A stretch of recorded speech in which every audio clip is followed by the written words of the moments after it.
All right, folks, welcome back. 欢迎大家回来。今天是第19天。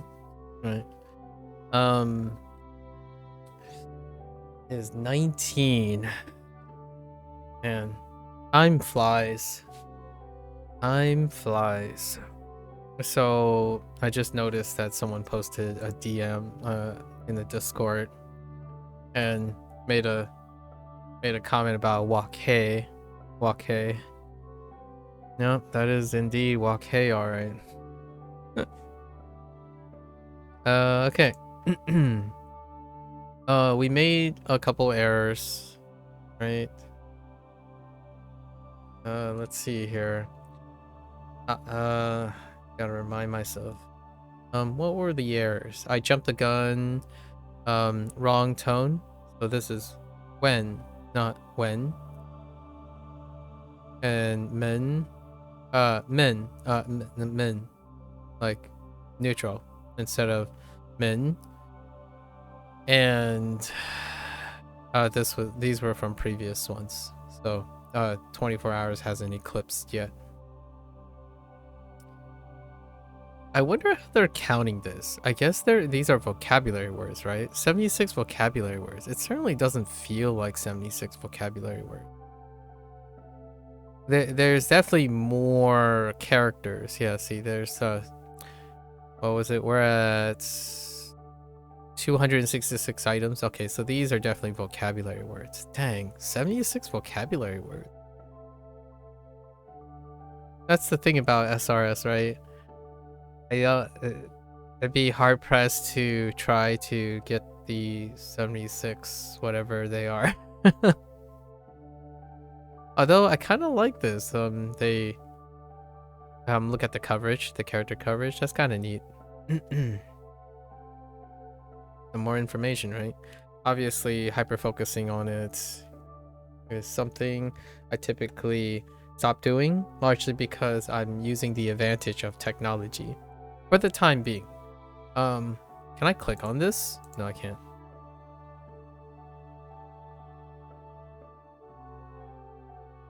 I was thinking maybe I could click on it like a checklist. Maybe it's I don't think so. Oh, there's Sub-Zero. Happy weekend. Alright, so let's do our lessons. 一再 Okay, repeatedly, once more, once again. 一再 repeatedly. If we do something one time, then again do it. Then again do it. We are doing it repeatedly. Indeed. 一再. 他一再 what the 他一再 I've seen this sort of. Oh no, I have seen this one before.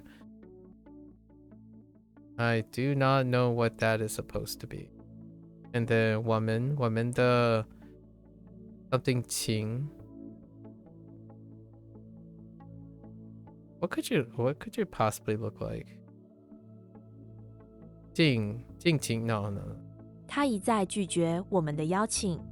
邀请 oh, that's supposed to be 邀请 and 拒绝 oh my gosh 拒绝 really 他一再拒绝我们的邀请。拒绝他一再拒绝我们的邀请。拒绝我们的邀请。孩子一再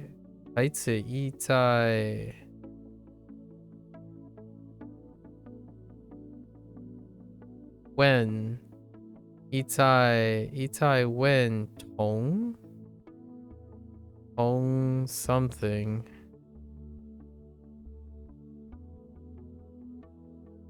What could it be? If you put water next to it, or maybe 同样的问题。小孩一再问同样的问题。 It was young. Did I see the Ninja Gaiden review? I did. They're okay.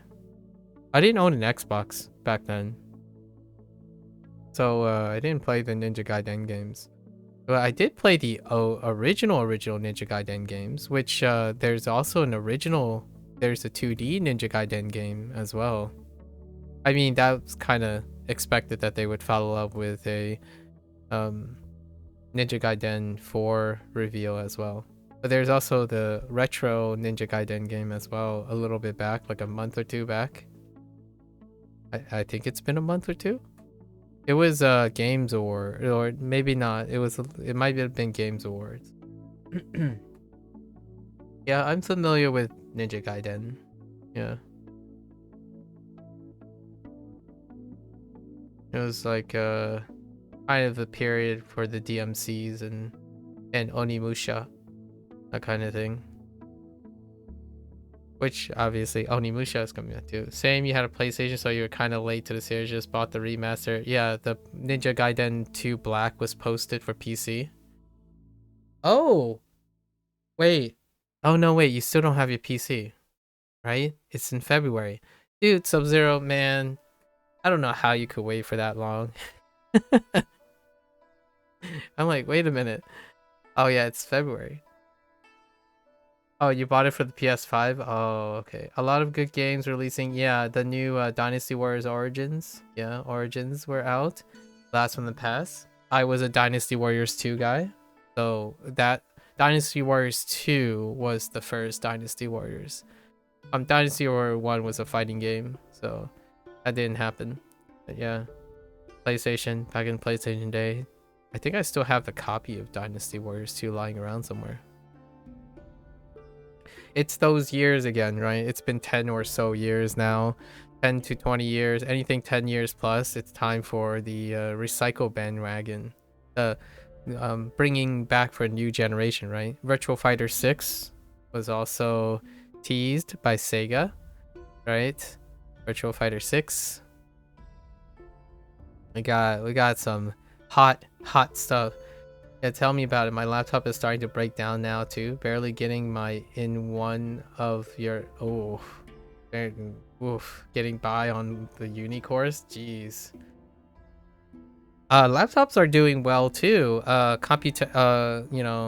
recent announcement and all that, and the new stuff. Laptops are doing pretty well too. Got some good stuff. Lots of good stuff. Technologically speaking, maybe not pocketbook, not money wise, but technology. The beginning of 2025 hit pretty hard. All the 5090 coverage and review was disembargoed. So now everyone's waiting for the 5080 to launch soon, right? Wait, what was new? I haven't been paying attention. What do you mean, what was new? You haven't been paying attention. The 50 series dropped. Yeah, you're pep, and you call yourself a... No, I'm just kidding. DLSS 4, fake frame generation. Buzzwords. Throw buzzwords around a lot. Also, governmental plans to invest like billions and billions of dollars into like models, AI models.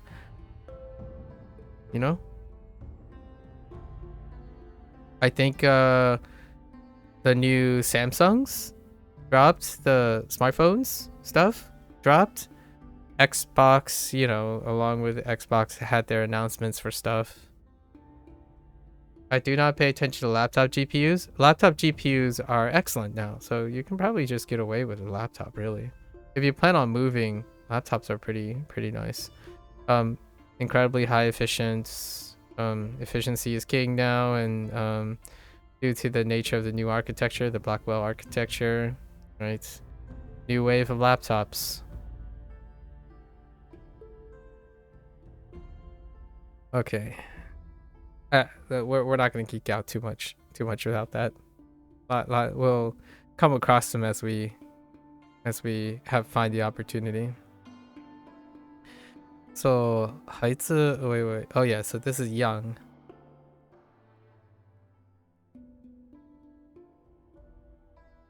So 一样 it's 同样 same 同样的问题。孩子一在问问 yeah 问同样的问题小孩一再问同样的问题。问题 higher. Yeah, you should check it out. It might be a great, you know, not that you need to spend more since your PC is on the way. You're trying to hold off a year in case to get a work laptop. Yeah, that's why I didn't know if your company was gonna provide a work laptop or you need a laptop, but it is by that time this summer, the current laptops are, I would say, pretty wonderful sweet spot. It's a nice blend of mature architecture that has hit a pretty sweet spot lately. The last time I bought a laptop was for my sister, which was the last time the sweet spot happened, which were the Ryzen chips. Some of the early Ryzen chips.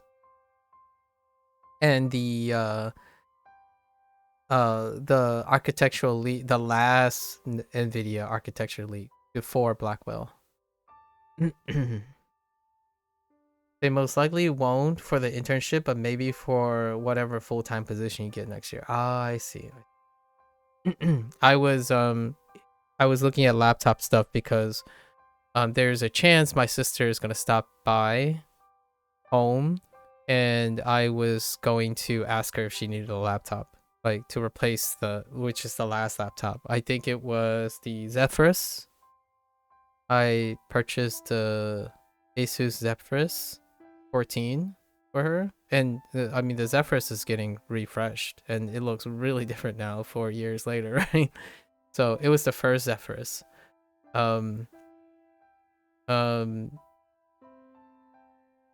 Yeah, so because I was gonna load stuff in and do all the work and stuff. You've been using your Asus ZenBook for 5 years now. Honestly, it's been treating you pretty good. I have a ZenBook too. I have a ZenBook from 7 years ago. It used to be my work laptop, and it's sitting over there. When they first it was the second generation ZenBook. I really like the ZenBook line and the Zephyrus line, or the G14 line. So, I would personally do a recommendation for those things, just anecdotal things, obviously. For value things, I think Lenovo Yoga stuff is pretty all right, and Legion if you don't want something portable or something more utilitarian. Those are pretty okay.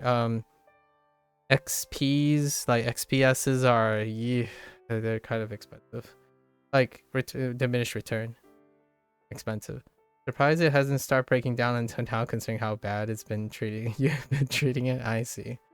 Some of the ZenBook designs are unmatched. Yeah. I like my things. The current stuff is Asus is doing fairly well. You know, having the ZenBook, the value version of the Zephyrus, right?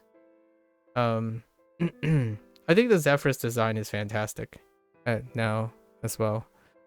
I think they're still called Zephyrus.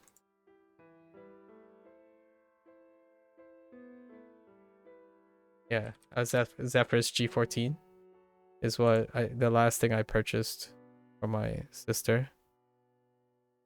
I was gonna say I was gonna refresh her personal laptop for like being away and whatnot. Lugging around a desktop for what she does is fairly inconvenient. She can buy like a TV or something to, you know, dock the laptop. Media laptop has that usefulness, right? And nowadays the 50 series GPUs, along with now onboard rate AMD stuff, makes for a great efficiency combination.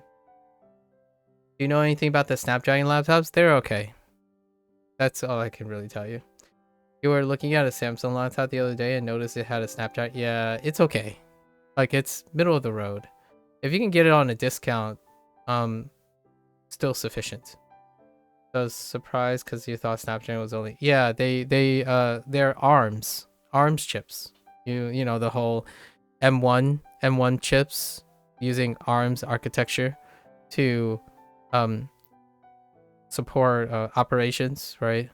OS, and then Snapdragon is like, yeah, we can do that too, and that's about 2.5 years ago now.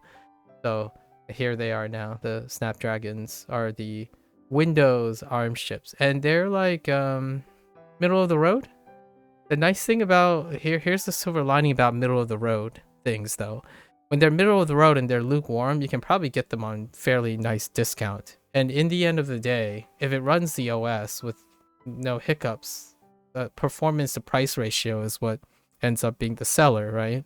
So if they're like lukewarm, they got lukewarm receptions, but that also means a chance to buy them at discount. So you might want to consider that as an opportunity, of course. ARMS is like pretty mid right now, still mid. The Intel GPUs though, not as mid so far, the battle mages. So there's also that's happening. I think they dropped a even more value brand, even lower value brand, Step Down, recently, like the last month, something like that. Lots of things happen in the tech world for value purchases and whatnot. I am a fan of keeping track of value purchases because sometimes these things are functional. They don't have to be like a splurge point. I will be getting a 5090 at the end of the year. I'm kidding. It's $2,000, by the way. Did you see the price of the 5090? It's $2,000. And that's if you don't get scalped. Okay. Itai. Okay. So Itai. What are you? I've seen you before. And I don't remember. There's that's shit. And 感谢 something. 一再表示感谢。表示 oh, heckin' 表 dang it. That happened yesterday too. 表 like 小表 手表 is where I seen that character. 一再表示感谢。表示 that's 是 is it? 表示感谢。一再表示感谢。感谢 sorry 感谢。That thing is huge. It's smaller than the 4090 by like 20%. So it's huge, but it's not like a it's not like a triple slot GPU anymore. It's still a double slot GPU though. Isn't that crazy? Like yeah, it's smaller than the 4090. The 4090 is bigger. They had to they even redesigned it to be slimmer. So it is slimmer, but it is pulling 580 watts ish. 550 to 580. So it actually is pulling 20% more power in a smaller form factor. The Founders Edition has like a proprietary new way of cooling it, and apparently it's pretty good, or good enough to offset like the power draw in a smaller form factor. It still runs a little bit hotter than 4090, but given its profile and its slimming down, still able to offset that in a tolerable way. That's pretty absurd. I don't know. Hear me out here. I'm not sure how often you pay attention to your overhead on your power supply, but there were times, I still remember like yesterday, where like manufacturers like Corsair and stuff make power supplies that were like 680 watts. Right? That used to be like a sweet spot. 680, it's usually around 500 with a 200 watt overhead, like a gold standardized 680 or a 700 or an 800.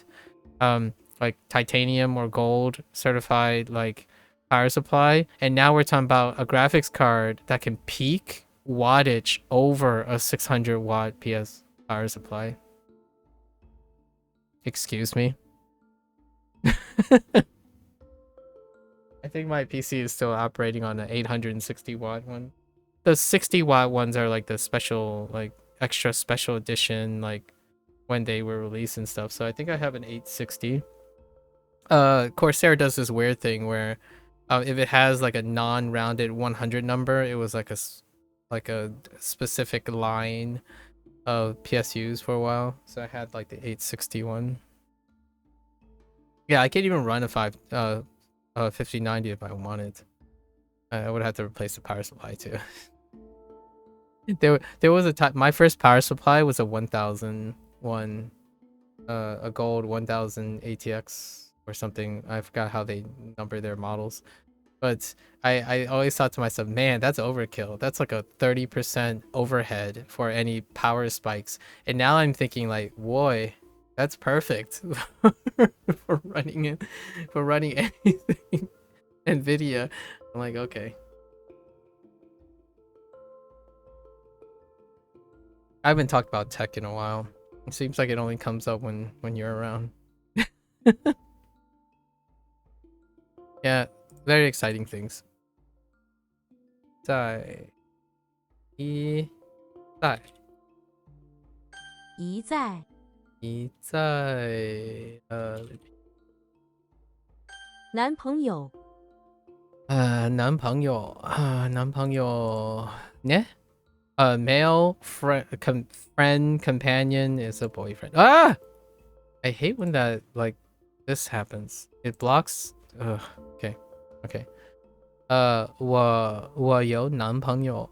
That's not quotable. I'm just reading this. 我有男朋友我有.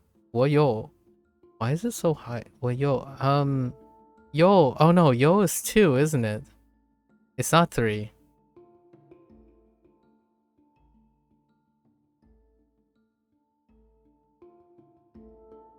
Is it 2 or 3? Oh, it's 2. No, it's 3. It's so fast. 我有男朋友. I'm taking computer architecture right now, and the topic of GPU is coming up quite exciting actually. Oh, that's neat. You get to learn about like how rendering stacks work. Is it like current? Are you doing like current rendering stacks? Things like looking at Blackwell architecture and stuff, how they're doing I forgot what they call them. They keep using fancy names like logic stacking, you know, neural stacking. I don't know what there's so many buzzwords nowadays, but how like operations and stacks are working on GPUs. I can imagine it'd be very, very interesting insights. The prof is pretty cool too. It's a PhD student and he's cracking D&D jokes all the time. Oh, that sounds like someone I could chill out with and have a coffee talk with.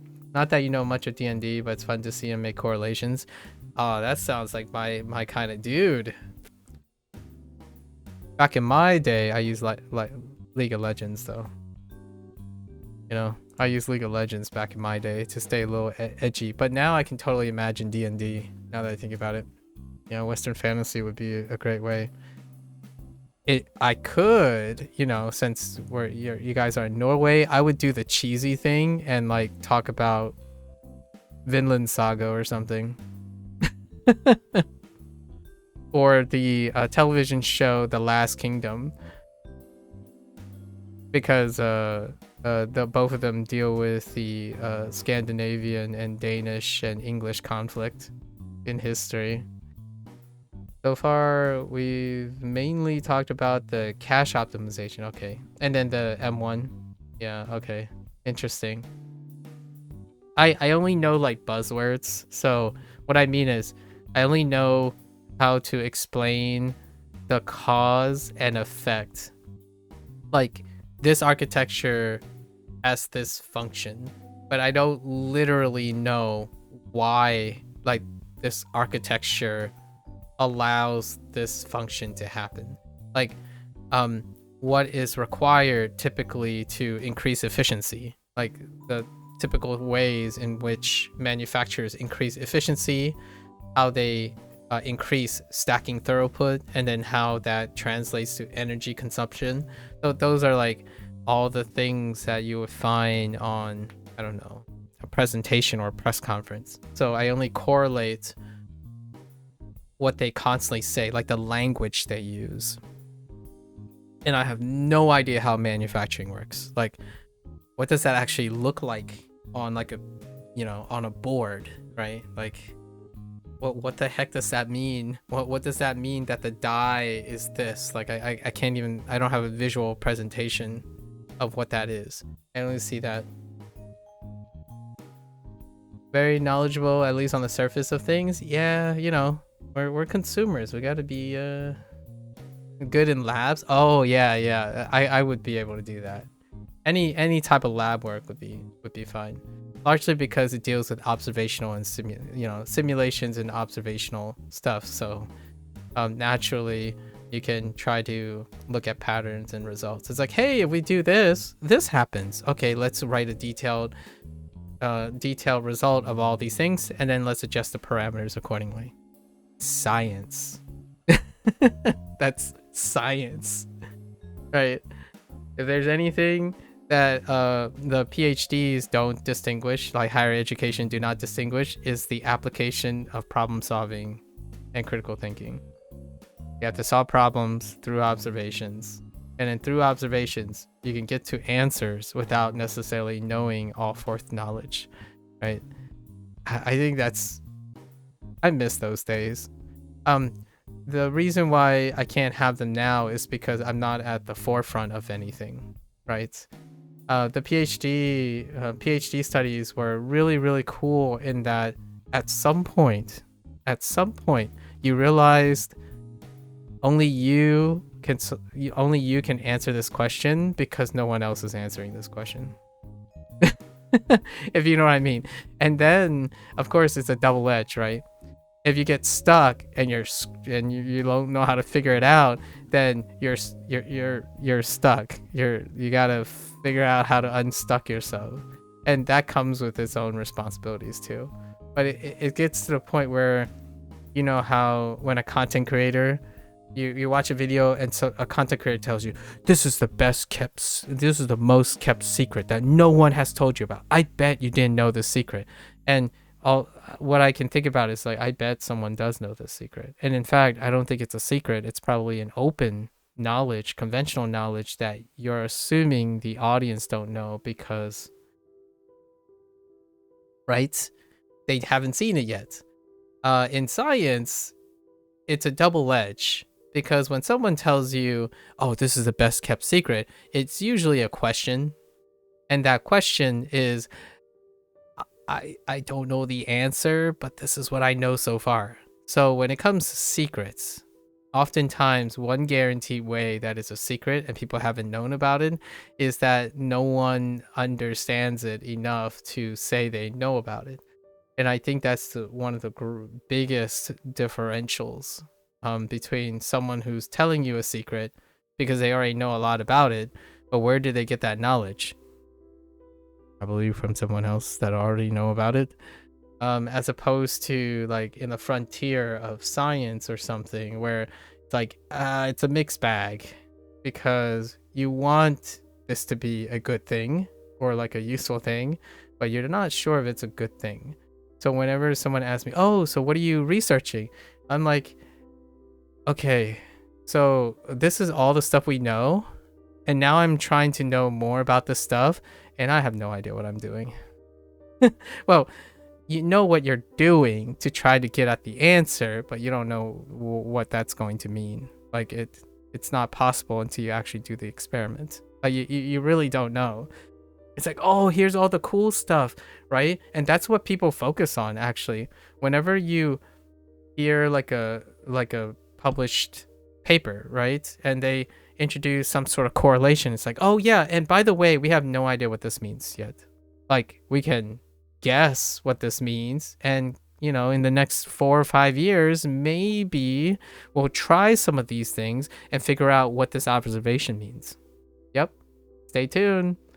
And what happens is, when you have journalists and other things, they would look at what is already determined and say, oh, this is the best thing since sliced bread, and then they assume whatever correlation or observations you had was indeed going to happen in the future, which it doesn't most of the time. It's like not the complete picture. So cue the MSG creates headaches and give you cancer, then to suddenly 5 years later, it's like, hey guys, we didn't say it caused cancer or anything. We didn't figure that out yet. We know that it can do something. And then 5 or 10 years later, once it's finally caught up, it's like, we can't substantiate any of these claims. Meanwhile, everyone else has been predictively operating on that knowledge. Science. Technology, though, that's pretty cool. I think technology deals with so much of a different mindset that's pretty cool too. Where like, oh hey, so if we just stack like 3 times this, we hope to have a expected linear correlation. Perhaps if we see diminished return, we'll have to innovate and create like experimental stacking. But it's like there's a lot of proof of concept that's along the way, and then you take those risks, right? And even the minor risk can be a substantial difference in the engineering and technology thing. I haven't ever stepped foot in like a fabrication lab or talked to someone about how they go about R&Ding GPUs and CPUs and whatnot, but I can only imagine it's like a different world. Like stepping into a lab, that type of lab. I didn't want to be too reductive, because you still usually still use the critical thinking and problem solving that overlaps between different disciplines, but the lab itself. Hear me out here. I'm imagining like robotic arms moving everywhere, and everyone's in like a dust covered, I'm imagining what YouTube has sensitized me to imagining. You walk into a dust-free environment, you're completely scrubbed up, right? In all scrubs, and then you just look at these wafers and stuff. It's kind of like a Disney park. Disney park tour. I haven't ever been to Disney Park or Disneyland, so even that is basically vicariously experienced through YouTube. But I can only imagine, just walk through, it's like, dude, this feels like a biosafety 2 virus lab. The ones where you have to dress because it's protecting you and your experiments. Yeah, I have gone through like other labs where obviously there's bio safety involved, so it's dust free and whatnot. Like for example, I'm not sure if Sub-Zero, if you ever been in science like biology long enough, but there are these things called nude rats. I know this might be a little touchy subject for some people, but when it comes to like having to test very specific things that needs to be translational, new rats are usually immunocompromised. So they're immunocompromised, as in they're immunosuppressed. So the reason why they're nude is one of the giveaways that they are immunocompromised. So they don't have fur, right, or hair, largely because like allergenics and stuff. So when you use, I know about like, I'm sorry if this is a little sensitive to a lot of people about animal testing, but there are specific types of pharmaceuticals and treatments in order to ascertain and potentially correlate the potential side effects, like things that happen when humans, usually these humans tend to be it's difficult to see effects and potential sensitivities when you have an immune system, right? An immune system that may confound the results. So oftentimes, nude rats or nude mice, not rats, sorry, not rats, mice, are used as a way to test like carcinogenic compounds or potential carcinogenic side effects. And that's usually in a situation in which the host is immunocompromised. So when you're interacting with those mice, the entire facility is sterilized. So kind of like when you walk into a chemotherapy like ward, right? All the operators, the nurses, the doctors and stuff, it's trying to be a completely sterilized environment because the host, the patients and whatnot, are completely immunocompromised. So when you walk in and you're just like willy-nilly with your 100 millions of bacteria on your skin and you're just like flapping around, you probably end up killing the patients by opportunistic infections. So I know that sounded like a little fun, but also dark at the same time. That's kind of what I think about when I walk into a fabrication lab. What it would look like to walk into a CPU and a GPU fabrication lab, where you just see everyone like scrubbed up and everything's like hermetically dust free, whatnot. It's like dear me, imagine getting like a skin cell on your CPU. I doubt it's that crazy, but just imagine like someone just has a really bad dry skin and they just walk into the lab and everything is contaminated. your your entire it's crazy. I think it's really cool to see the tours for the fabrication labs. It's crazy. There's so much what you call it, like engineering labs that when you start thinking like, how did they even make this without like human components floating around in it, right? This is a scary thought, and it's kind of something that I pay attention to a lot. My family operates a lot on air filters, right? Like specific filters for sleeping purposes and whatnot. And man, when you look at a filter after like 4 or 5 months, you're just like, where did all this come from? Some people would argue like, oh, a lot of it is floating dead skin, but dude, sometimes you're like, the air is okay here.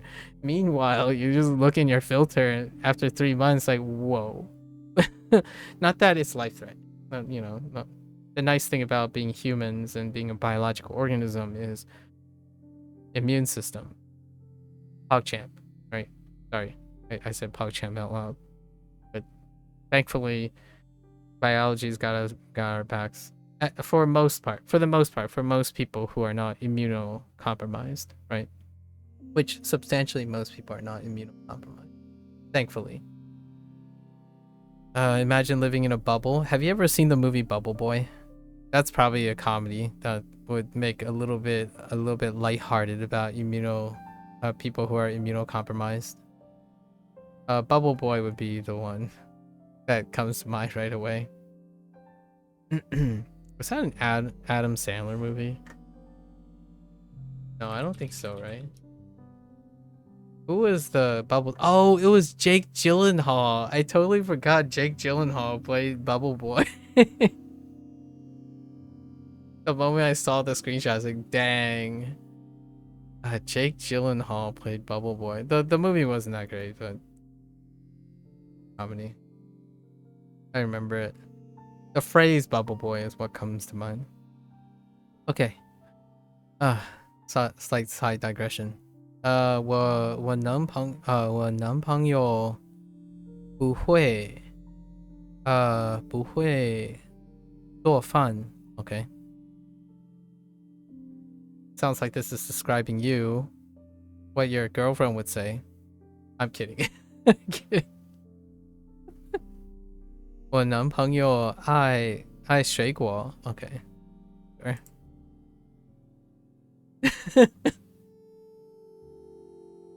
Okay. 朋友 男朋友 Osmiat loves to eat fruit. What the heck? You don't like fruit? What do you have against fruit? What is a traditional and hear me out. Traditional consistent fruit that Norwegians eat. Yeah, I'm like trying to consider the climate and stuff. I do, but I rarely eat it if you're being honest. I see.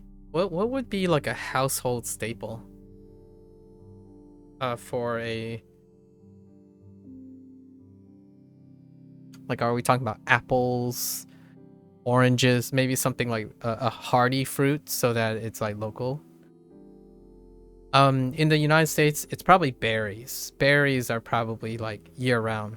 Yeah, of fruits. Yeah, berries are most of the berry varieties are indigenous to North America, and usually like they are often advertised as super fruits. So there's like a health craze. So like blueberries, raspberries.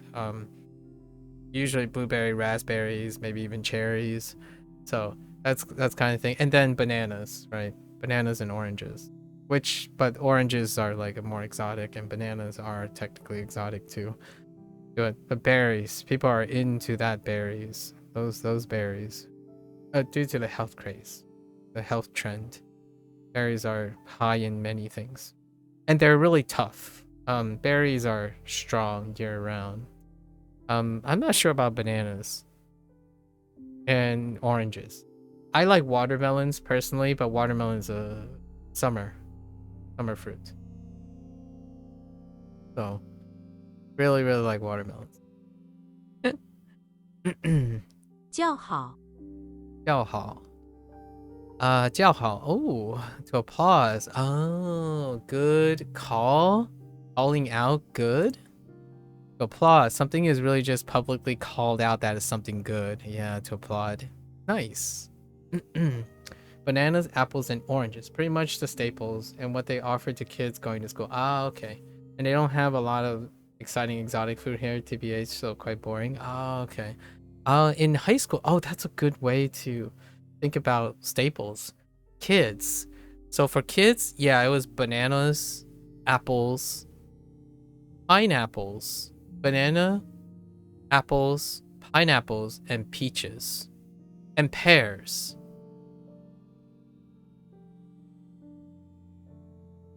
And that's it. No exotic stuff. I mean, like back in my day. Not sure about kids nowadays. It's definitely, yeah, banana, apple. So it's like banana is whole, apple slices, canned peaches, canned pineapples because they have longer shelf life. Canned peaches, canned pineapples, and canned pears. And usually they're in like fruit cups and stuff. And fruit cups are a mix of all those things. Oftentimes fruit cups have diced pineapple, peaches, and pears. Yes, those are the three that gets mixed together a lot of times in like those little fruit cups.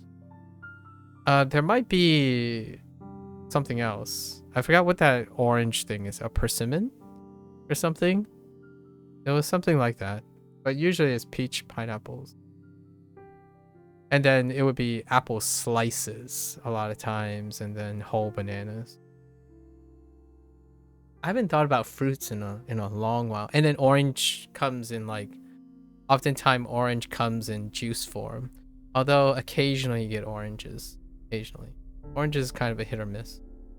Kiwis were, however, quite popular when you were a kid. Not sure if it still is. Ah, do I eat fruits often? That's a good question. No, I don't. I do not. Not as often as like once per day.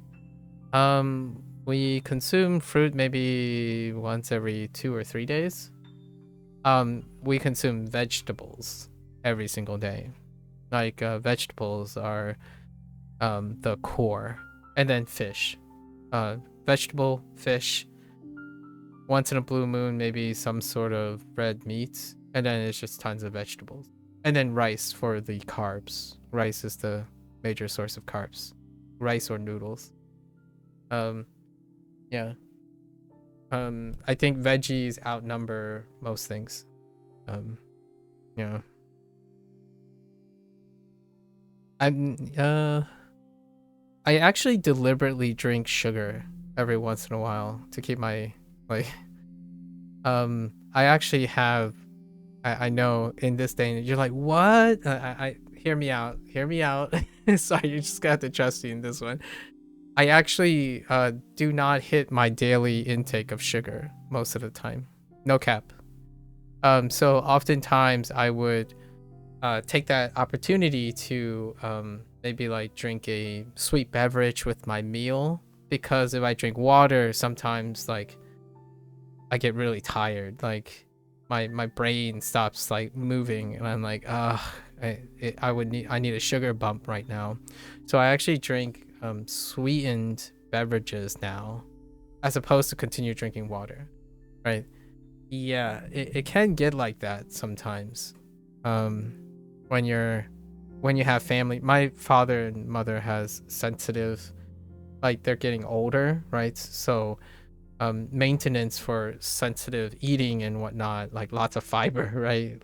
Increased fiber, trying to so all of that kind of bleeds down to making sure you have a balanced diet. If you ever have fruit nowadays, it's mostly clementines. Okay, I love grapes. Holy grapes. Grapes are the things where my parents buy grapes in season, like in a local place, so not grapes all the time. But when they do, there's this hack. I know. I was talking earlier about hacks, and they might not be so exciting, but my favorite hack, or one of my hacks that I enjoy, is how people freeze grapes. Like intentionally buy grapes and freeze them, and then take them out every once in a while, and then eat frozen grapes. Dude, frozen grapes. My word. I haven't done that in a while. Yeah, and grapes are very convenient. I absolutely love them, especially seedless grapes. Seedless grapes. Dang, not a sweet tooth person, huh? You're the opposite? I always thought you were a spice guy. Why eat sweet tooth stuff when you can spice it up and burn your mouth and esophagus, you know? I'm a sour guy. That sounded so weird out of context. I'm a very sour guy. Like this recent past 2 or 3 weeks, I've been munching on pickles. Like that's my snack. Pickles. And you might be thinking, oh yeah, it's really, really high in sodium and stuff. It's like not the particular pickles that we're going for here. In the United States, there's like this really large resurgence of pickle interest, like pickle consumption, and man, they've gotten some pretty good ways of doing pickles now. Like these half sour fermented pickles. Ooh, it's like get my kimchi into my pickles. Well, that kind of sounded a little weird, but the saltiness, the sour and saltiness comes from fermentation, and as opposed to like straight up dumping salt and vinegar and whatnot into the mix, and then throw in a bunch of dill, and I'm munching on pickles like crazy. You do like spice too? Your girlfriend is different. She prefers salty snacks and don't like sweets and spice. Yeah, if you gave me a sweet snack and a salty snack, I'd probably pick the salty snack over the sweet snack. And I like bitter as well. So bitter with sweetness all the time. So my chocolate has to be both bitter and with notes of sweetness. It's usually two things as opposed to one. It's usually two things as opposed to one. So if I'm eating a meal that's salty and savory, I would pair it with the beverage. So oftentimes it would be cheating to tell you that I would be cheating to tell you that I prefer one or the other. It's usually they happen all at the same time. whenever I eat a meal, there's gonna be a sweet element, a spice element, a salty element, a sour element, a crunchy element, a squishy element, and a hard element, right? And then it's got to smell at least 3 different things: floral, earthy, and it's usually floral and earthy. Like some elements have some floralness, so some seasoning, like some herbs or spices that are very floral in nature, and then the earthy notes come after you consume the stuff, right? And then occasionally there's bitterness. We throw in some bitterness here and there, something that is bitter, and oftentimes greens are bitter, right? Like like kind of fresh broccoli will have some bitterness or earthiness to it. And my parents do that all the time too. We eat with our eyes, ears, and nose, right? You eat with everything. Even a mundane dish can be elevated by adding an essential sensation to it. So yeah, when my father is like, I'm just gonna slap a salmon fillet onto some greens with some rice, I would add a crunchy pickle, a dill pickle to it, or this is really salty, I would add some fried garlic, crumbs onto it to give it a crunch and umami and that kind of thing. I just throw something else on top. The most mundane things, there's no second best in food. You gotta enjoy it. It's one of your, it absolutely, sometimes it breaks my heart when people are not interested in what they eat, even if it's mundane. Like your burger, buying a pack of fried garlic, like Thai fried garlic, and elevate something that you would have, and you can mix and match. Like if you get 3 or 4 staples, right? 3 or 4 staples, you can mix and match and create like a combination of them, right? 4 staples with 2 things, you have, I don't know how to do combinations. So 4 times 3 times 2 times 1. So like 12 combinations. I forgot how factorials and combination works, but you get what I mean. Like adding 1 additional staple from time to time multiplies the permutation of your food. So when you're eating regular mac and cheese, throw something on top of it, right? I think texture is incredibly underrated.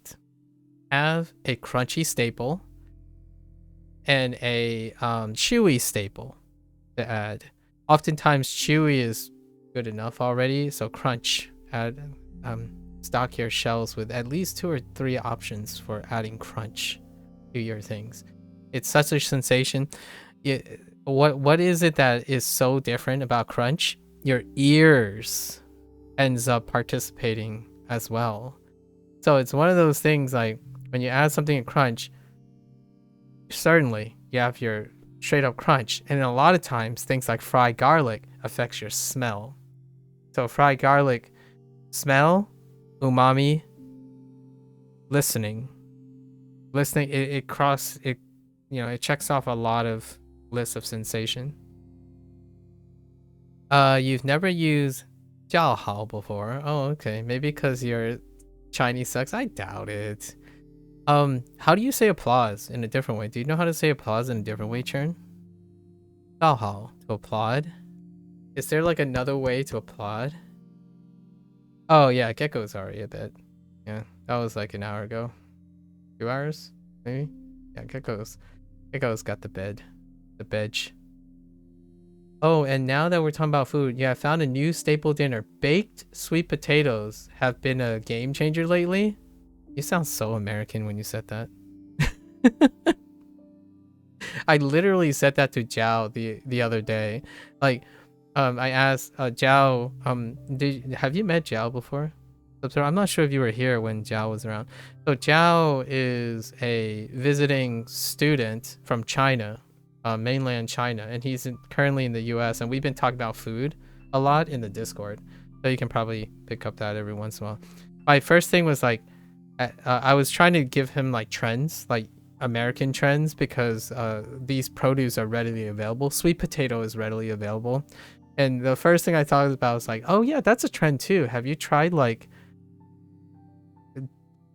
having sweet potato versions of certain things? Because I know that there's a lot of sweet potato cooking in like my parents, like from Chinese dishes and whatnot, but sweet potato is kind of part of the health craze again. The United States have lots of trends of substituting things. Like for example, have you had cauliflower pasta yet? Like just replacing your starch with cauliflower. That's a thing too. So you could try cauliflower, maybe like fried cauliflower, like charred cauliflower instead of fried garlic. It's a thing. Or like cauliflower crusted things. That's kind of a thing too. So I've been trying to like get people excited or get someone excited to keep trying new things with their eating habits. It's a game changer, period. When you find looking forward to eating things, you know, it's not eating is not just an obligatory chore, in my opinion, and I hope people, you know, the little kiddos out there do not continue to treat it that way. It's a life experience. Oh, gujiang. Oh no, gujiang. Gujiang. Interesting. I don't know how that ends up being applause. Interesting. Or what is the other one? Something. Oh, this one I can get behind. It has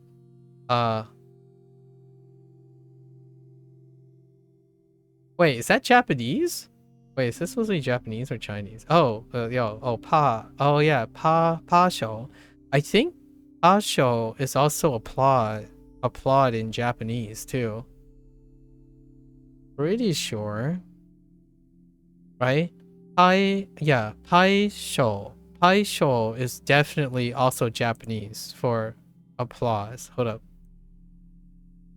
Hakushu. Yeah, hakushu. Yeah. So I would get behind that. I would totally get behind that. It sounds like display hands. That's kind of good. Oh there, Jinra. Hello. Hello. Uh, yeah. Some people think eating is a chore. Darn. So, or when I mean by some people, I actually mean younger peeps, these days. Largely because they don't have time to. They don't think, in my opinion, they give me the impression that the time you spend preparing your meals and enjoying your meals aren't as important as the time that you're spending, I don't know, doom scrolling or playing video games.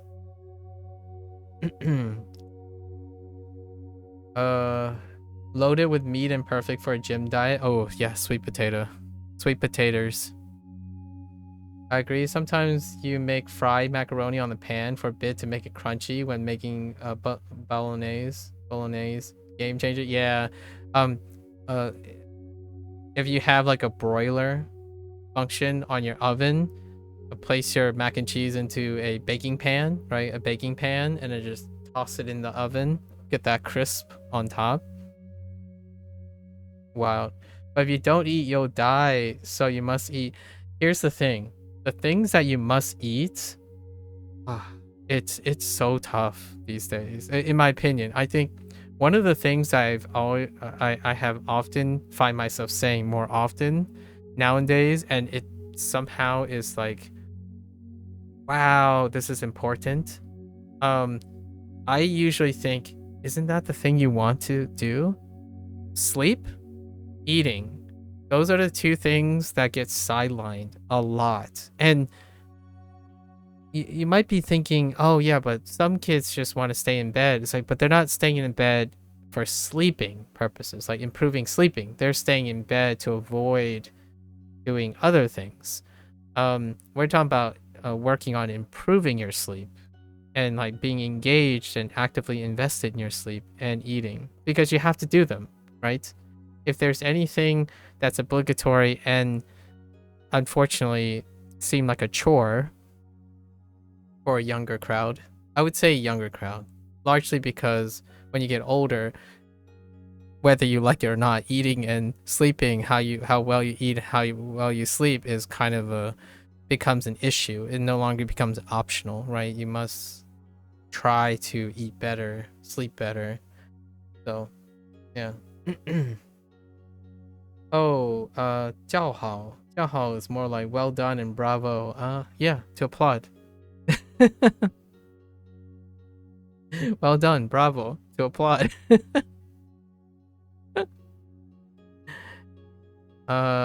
Oh, as opposed to literally just clapping. Oh, I see what you mean now. I actually just made the connection. As opposed to like literally slapping your hands together. I see. Oh, the full fat phrase. 拍手. 拍手. 叫好. Oh, okay. Now you're clapping in order to applaud. I see. Okay. So the other one is like literally clapping your hands together in Chinese. However, in Japanese, it shows as applauding. So that's interesting. Maybe in Japanese, it has that built in, the whole applauding part. Dang, you're really out of practice. I thought it said ni hao because of the hao. Sub-Zero, please. I need you to graduate and have a stable job and move in with your girlfriend and do all that, so then we can have you study. Although you do have to admit, 较好 is HSK 7 through 9 apparently. What the heck?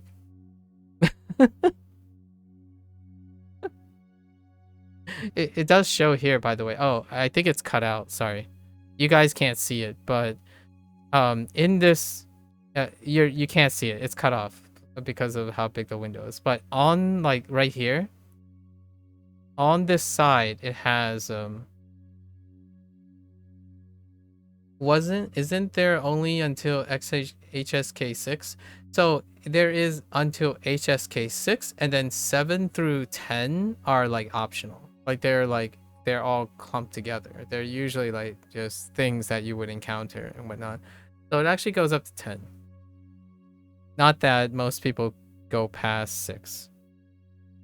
Actually, when it comes to like what I gathered, this is what I gathered from other people. I'm not HSK anything at the moment. I don't even know how, like maybe I might be 3.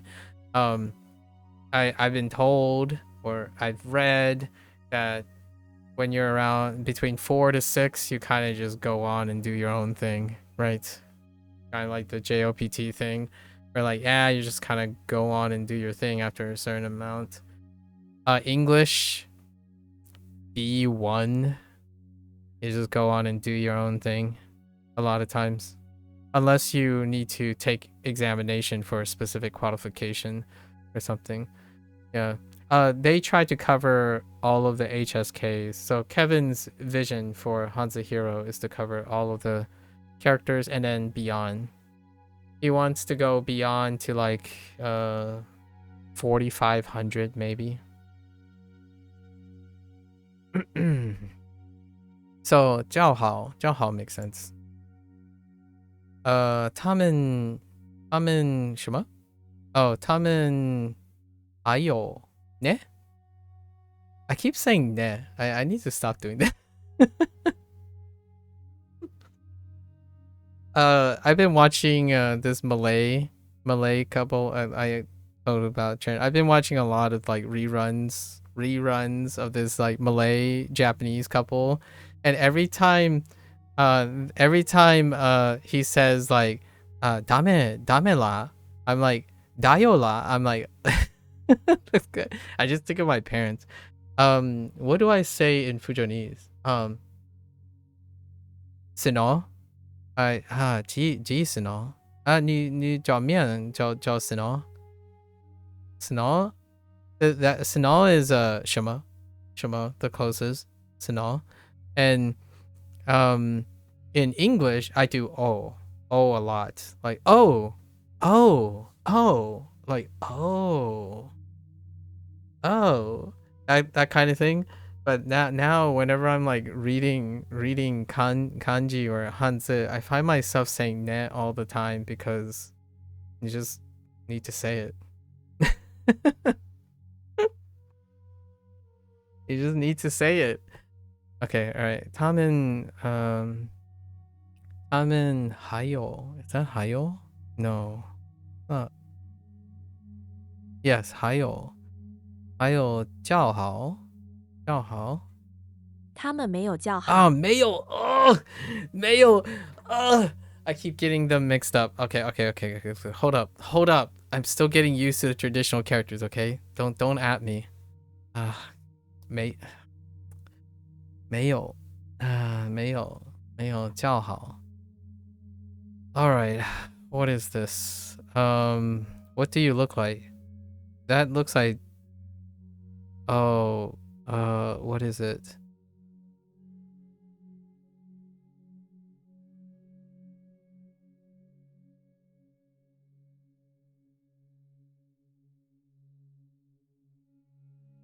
I thought one of them might be Biaoying. That can't be Biaoying. That doesn't look like Biaoying. It's like Ying. One kind of looks like Ying, and then a mix of like Zuo or something, and then this is Wei something Qi. What do you look like? I don't know. And then 叫好. 观众为演出叫好。观众 Oh my goodness. 观众为演出叫好。演出观众为演出叫好。演出叫好。观众 Really? Oh, that makes sense. 观众 Oh, audience. Yeah, that makes sense. 观众 like audience seated, or actually maybe not. Audience seated towards performance? Applause? Wait. 观众为演出叫好。I don't know, that's beyond me. This is fun just reading sentences that I may or may not understand for the future. You gotta get some sleep, forgot about the time. Yeah, I'll see you later, Sub-Zero. See you later. It was fun chatting. Let me know when you get your PC. It's about that time. You're about the due date, right? The due date is happening. So I expect some pictures too of the crib. So you better give me some early baby pictures, right? We gotta see the spin the baby around. That's kind of weird. You know, we need a 3D rendering. You think it's on Valentine's Day? 我没有女朋友 is your joke? Aw. Do you want a girlfriend? Maybe not for your girlfriend. I think it's on Valentine's, so it's pretty fitting actually. Maybe not for your girlfriend. Will you be distracted? Oh no. Imagine it's like, hey, I'm sorry, but I have a date with my with my PC. Sorry, maybe rain check. She's got competition. Okay, I'll hold you to it. All right. Get some sleep. Good luck with school. Good luck with school and stuff. I would love to hear what is brought up in your computer class. Like what the Skippy is. Yeah, take care, Sub-Zero.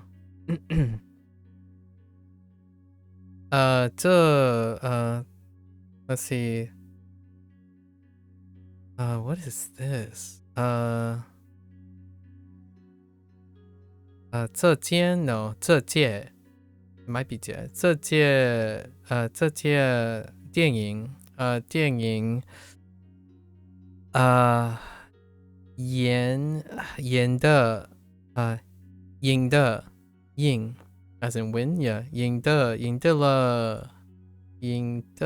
了 what is this? 关注的叫好。这部电影赢得了观众的叫好。 That's what? 这部电影赢得了观众的叫好。 Wait, that's 这部电影赢得了观众的叫好。 Why is this so fast? 这部电影赢得了观众的叫好。赢得了关注的叫好。Is that? Did I hear poo? 这部电影赢得了观众的叫好。这部电影赢得了关注的叫好。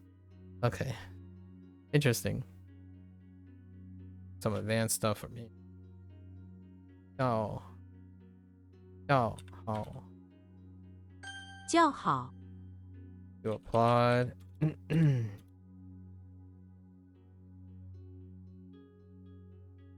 That's fast. It sounds normal to you. No, not just this part. Only this. 这部. The 这部 is faster than the rest of the sentence. Like 这部电影, right? It's like a syncopation thing. 这部电影赢得了观众的叫好。这部电影, not the rest. The rest is we're not talking about fast as in like what I think is fast. I'm talking about the pace. So 这部电影 演得了 right? 观众的叫好 right? Just this part.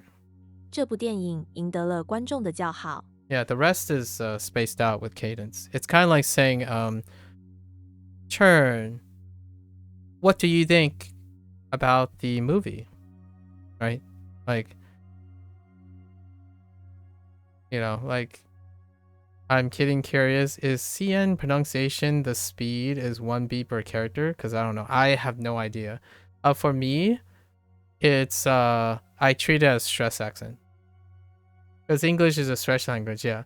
So I treat, like, for me, I'm not Chinese, right? Or I'm not like a mainland Chinese speaker of anything. I use stress accents in Chinese. So when I'm speaking Fujianese, it has stress accents. So like, as in it gets stretched and compressed. Like, Chennai,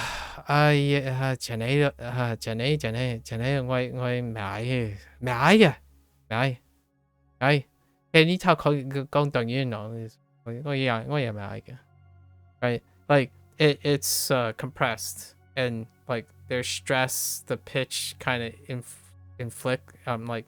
inflects my emotions. It's kind of like English, so I'm very sloppy when it comes to these things. So it's very difficult for me to know. Like I have no comment on 1 beat per character. Although trying to learn Japanese has allowed me to be a little bit more disciplined. So I focus on moda, right? I focus on moda a lot more these days. Even when I'm learning Chinese, I'm like, why is there a syncopation there? 这部电影赢得了观众的叫好。这部电影 right? 这部电影 yeah, 赢得了关注的叫好 right? So it's kind of like syncopated, which I like personally. English deals with a lot of syncopation when you're speaking a lot of times. So like you don't say a lot of times. A lot of times English uses the same syncopation. Or like I couldn't even say syncopation without running the beats together, right? It's syncopation, but it's syncopation, right? I would say syncopation as opposed to syncopation. So whenever we like read katakana, right? Katakana, the English, the ego, I would be like, coffee maker. And I'm like, coffee maker, coffee maker, coffee maker. So, when I think about it, it's like that's how they're like normalizing the mora. And you kind of get used to it. At the same time, whenever I read like Chinese things, I would break them up into syncopation things. But this one breaks it up here. Instead of 这部, I would say 这部电影演的了动作的较好, right? And then remember when we were counting characters, right? When you were saying essays, count each character as words. I counted only where I would stop. So I would count this as one word, this as one word, this as one word, this. And I do this here because of Japanese, but I also do it because of Fujianese and English, because this is the modifier for this. So I add the duh, right? And duh is the closest thing to a particle. It's the closest thing to a particle. So whenever I read like Japanese, I tend to end on a particle, largely because that's where the pitch accent tends to do a change, right? So even if I don't know the exact pitch accent, like if I'm going, atamadaka, nakadaka, and stuff, I tend to still have a habit of ending my things in certain places. Not that I'm trying to change the pace or the beats of the Japanese, but it's to break up how I break up Chinese and English as well. This is how I break up the English interpretive meanings. So I would break these up and interpret them to my parents. How does Duo teach you duh? Because I have no idea what it means. Duo teach you. I just use it when I feel like it. How does teach you duh? They don't teach you anything. They just say duh. That's a good question. How do they teach you? So, duh, they did anything that's in HSK 1 through 3. So, like possession, the quality of something. That's about it, really. Possession, quality of something, comparison.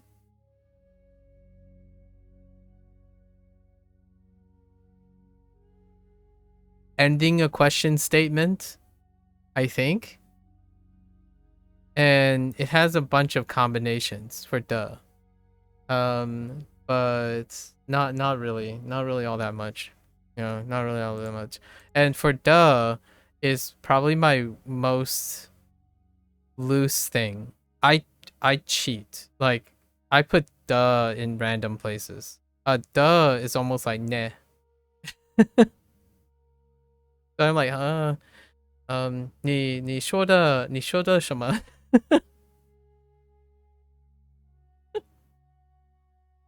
Like I put duh in like random places. And I do that in Fujianese too, only with a different word. Also, HSK 7 to 9 is combined together. Ah, okay. Yeah, that's what they're doing here. This is a HA. I know it's not visible, but what it's written on the side here is HSK 7 through 9. It's written right here, but it's off the screen because the window is like not quite the right dimensions. It's not quite 16 by 9 aspect ratio, so I had to resize the window.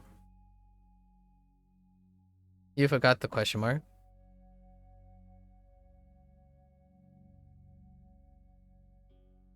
Oh, you mean how? Wait.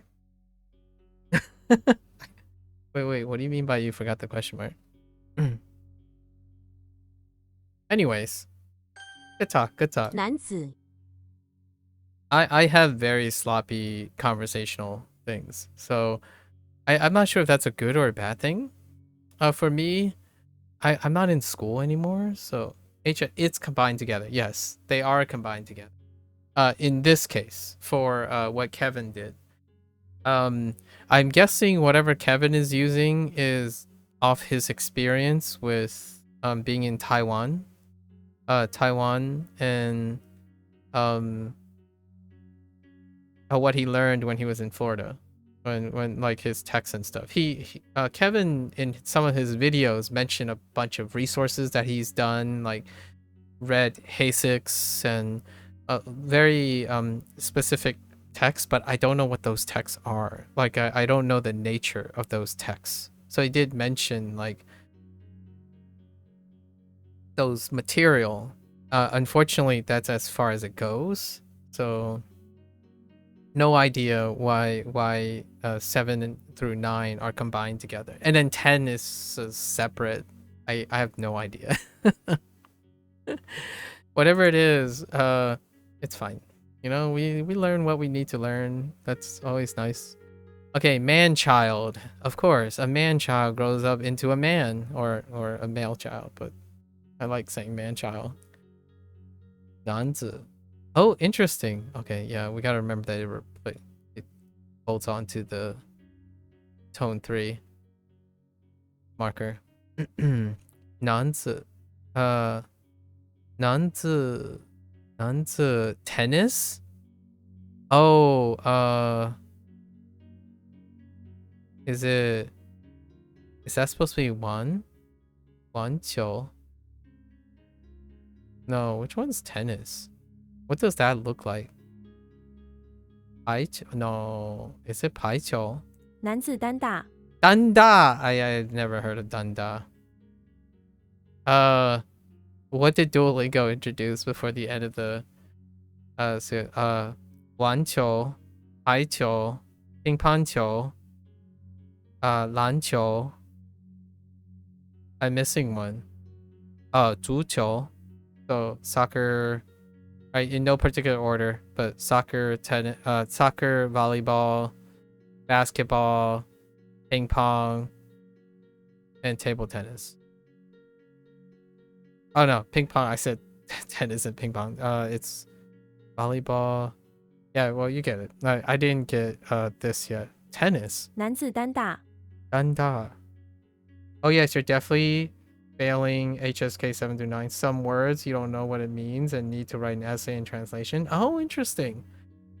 I think 7 through 9 is getting to the point of like C1 and C2 where when I look at some of the stuff, there are very particular words that, I mean, actually maybe not. I don't know.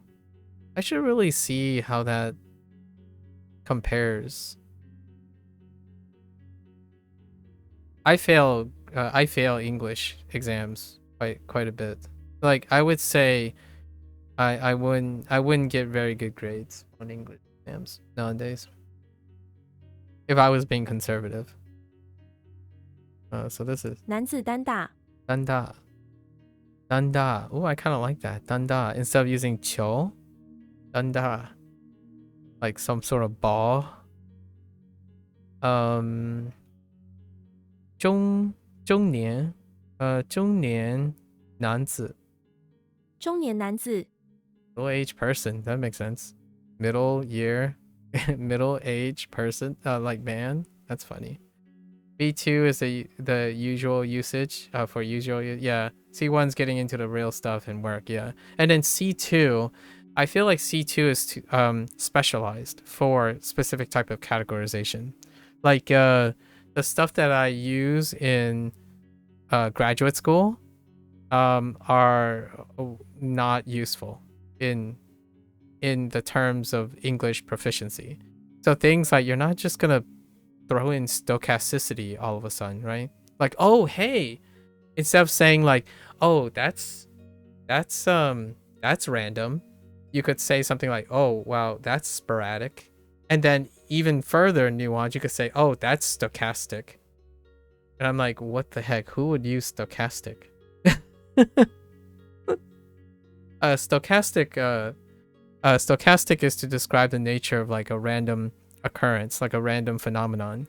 So when you say like, oh, hey, this protein expression is stochastic in nature, it's random, or like it's hard, it's difficult to predict. Like the pattern is difficult to predict if there is a pattern. So something is stochastic until it is elucidated, right? Elucidated would be another word, as opposed to discovered or explained, or you would use the word elucidate, right? Elucidate would be a word, and I'm not sure if C2 decides to cover those things.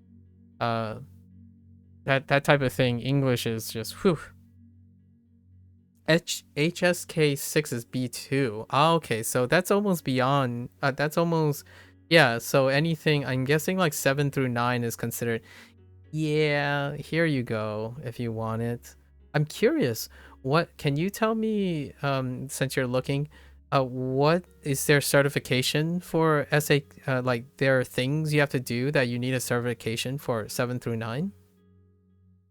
5,000 words, 2,663 characters by HSK6. I see. I'll show you what their breakdown is once we do this thing. Do you know, like, do they know anything that requires an HSK 7 plus certification to do something like in Taiwan or China or something? I don't know what the English requirements are. I'm pretty sure the English. Oh, I could ask Jiao, actually. What the English requirements are to get into graduate school in the United States. I don't think it's C2, but maybe it is C2. I'm not sure, or maybe it's get bypassed somehow. Like you would have to take the, what is that, the TOEFL or whatever the examination is for English proficiency, but I'm not sure if it's that high. I'm earnestly going to tell you that most of the time the language that you learn deals with writing. Oftentimes, like it's usually for writing proficiency as opposed to like listening and talking. Usually it's a little bit lower. When it's too high, it becomes a barrier to communication. A lot of times it becomes too specialized, at least in my opinion. Not that I'm a working professional anymore. 男子男子 男子 the heck? Just man child? Male child? What do you want from me? Just a man? Wait, you don't. Oh, right. Oh no, that's just man. That's not even child. Sorry, my bad. I'm thinking of hides. 男人 Dungeon. The beginning of Wanikani. Yeah, Danshi. Of course. What you call it? The beginning of Wanikani and HanziHero both have that thing where, oh, you only know a specific amount of characters, right? So you use those characters over and over again, and they are all like somewhat synonymous with each other, but there are nuances. I get it. There are nuances. I also use these with nuances, but still, from like a typing perspective, you're like, man, again? Is this man? That's a friend, but it's also a companion. But a companion is a friend. And this is best friend. And this is not so best friend. This is acquaintance. Like, I'm like... So I'm always asking myself when I'm doing Wanikani and HanziHero, like, wait, which English word are they going for here? Alright, and okay, a male person. Alright. This was I would use. I would use 男人 instead of 男子。男人，这个人是一个男人 ，OK，我是一个男人 ，OK，男人，男人，wait，那个人是一个男人。男人 ，OK，that's fine. I was just double check. Oh no, what is that supposed to be?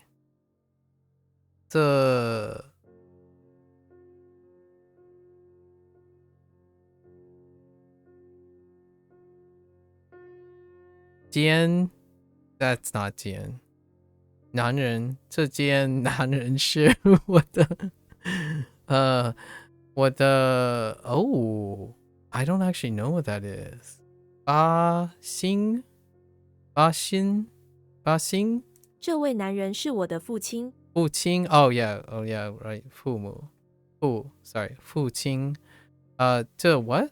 这位男人是我的父亲。Oh yeah, to weigh on. Oh, kind of like 位 like 挺位 yeah.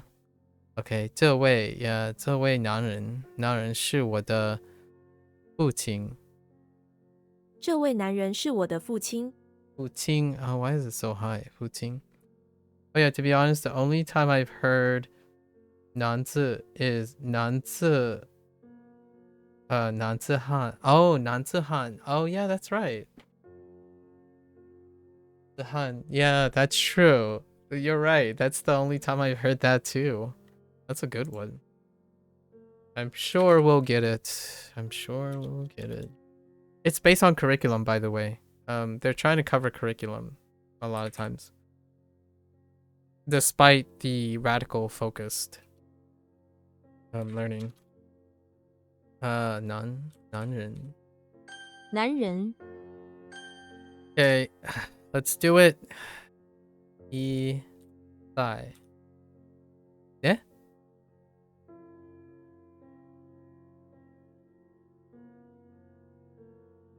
一在。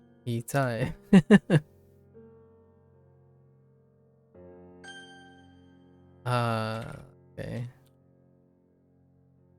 男人。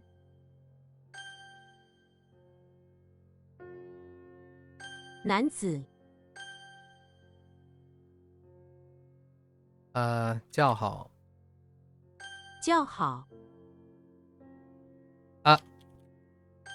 I can't spell 男朋友.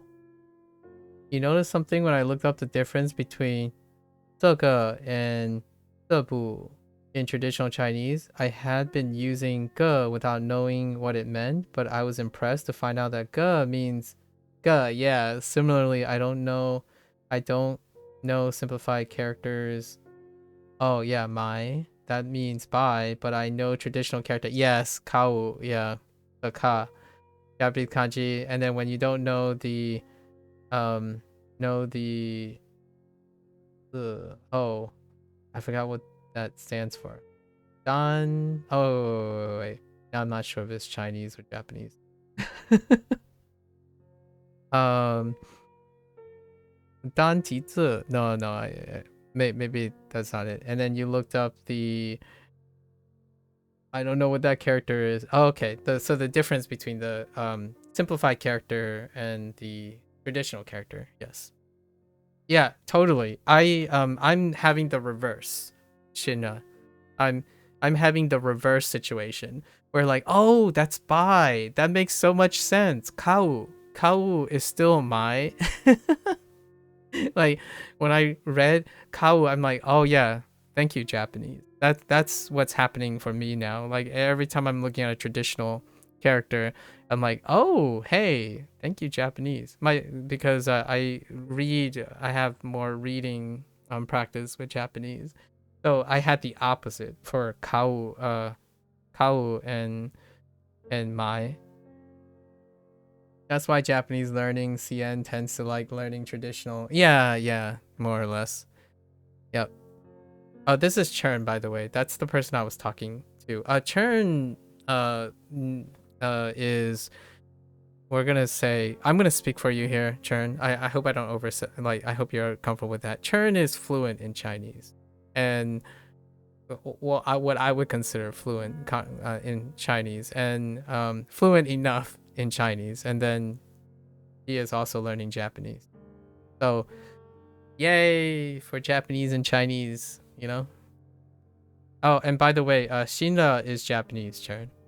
So hopefully that quote unquote, yeah. So Churn, you can have Shinra is learning Chinese and they're Japanese.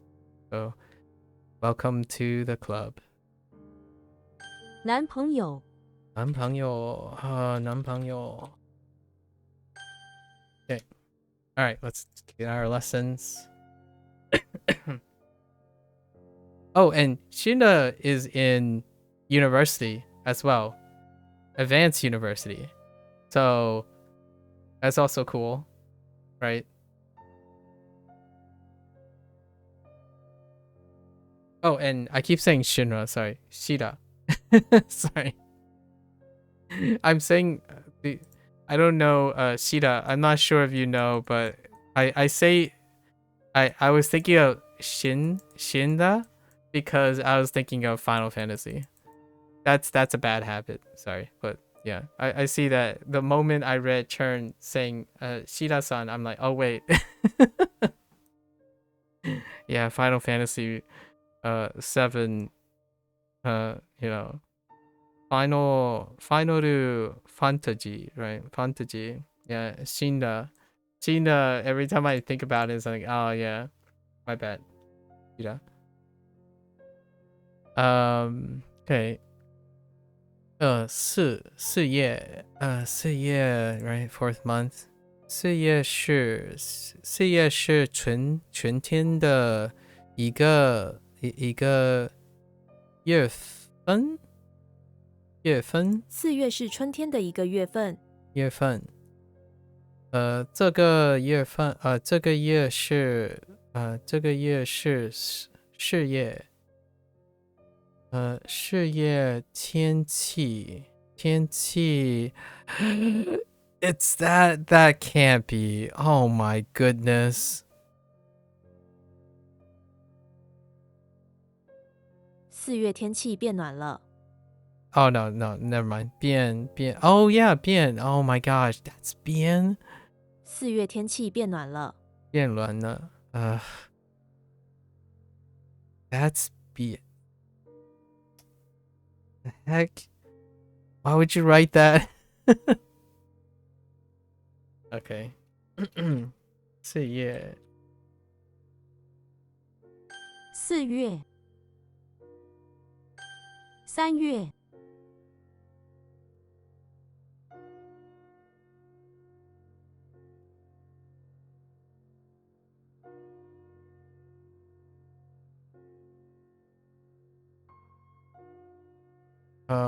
Let's see. 3月 it's fine. 3月11号3月是全天what is up with him and 全天的 I'm not sure if my tone is correct. 全天的开始。3月是春天的开始。Yeah, that's fine. Oh, and I totally I'll get to it later. It's fine. We still got our Duolingo wrap up today. I did 开始时 incorrectly yesterday for Hajimaru. I took a gamble and I gambled incorrectly on Hajimaru. I messed up the top radical here. And it only took me thinking about 开始 sorry 开始 to remember like my Hajimaru is correct. Hajimaru and Hajimeru. 3月很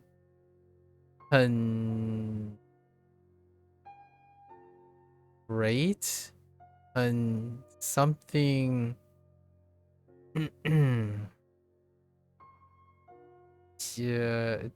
难 maybe 难解 I don't know 能够旅行3月很适合旅行。很适3月很适合旅行。很适3月很适合旅行。很适很 oh this is 很3月很适合旅行。No 时 what 3月很适合旅行。I don't know that one. We're just gonna skip.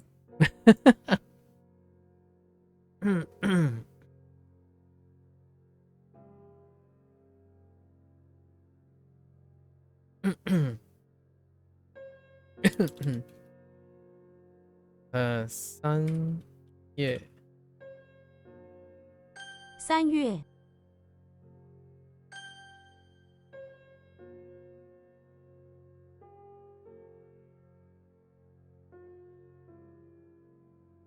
杯 Don't mind me. I'm third partying.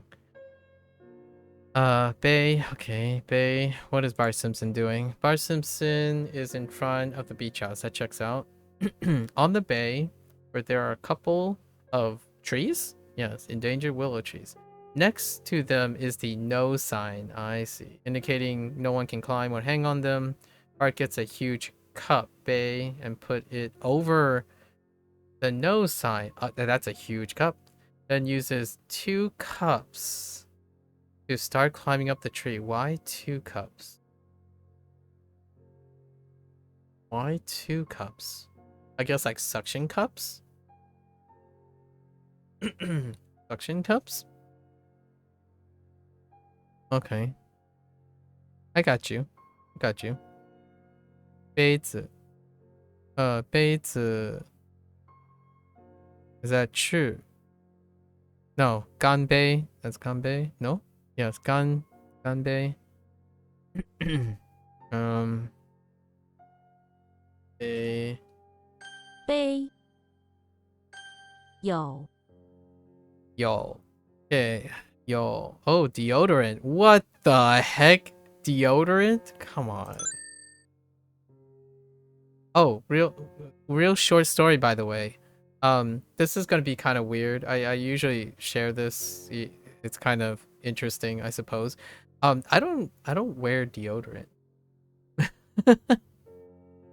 I'm not sure of what the percentage is, but there are percentages of people, and it does happen a lot more, or quote unquote, allegedly, statistically, it happens more in Asian backgrounds. So allegedly, statistically, for whatever reason, it happens more prominently in whatever the collective polygenic trait that deals with your sweat glands, right, and the microflora of your body. But I'm also one of those kids that grew up not understanding what the heck deodorant is, because I don't have that like characteristic where like your body promotes a microflora that creates smell, like a body odor smell. So I whenever I think about deodorant, it's something that I'm like, when I think about it, in the United States, the vast majority of people wear deodorant when they go and like go out to run, right? When they run, they smell like eventually you smell, or you go to work out and stuff. And it's one of those routines that I couldn't relate to very well. It's interesting. And what does this deodorant look like? So we have armpit. Oh, I see. Armpit and the moon? So picture a deodorant that's a shape like a... Okay, so the deodorant is shaped like the moon. Okay, I see. Like a deodorant stick. And then you apply it to your armpit. I see. Now you can smell like the cosmos.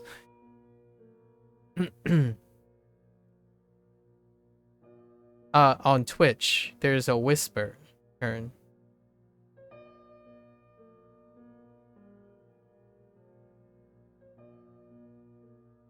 Yeah. Hey, cheetah means to whisper. Yeah, it's on the top. It's on the top. There's a little text box thing. You can, or you can right click on cheetah to whisper. Yeah. The DMs. Yeah. To possess. Okay, yeah. To bribe. Wait.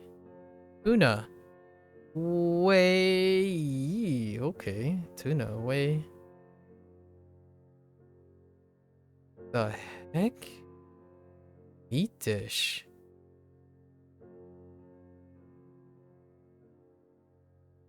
Huh.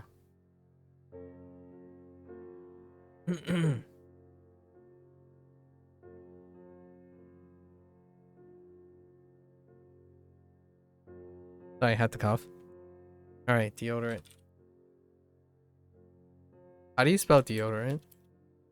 Oh no. I don't know how to spell deodorant.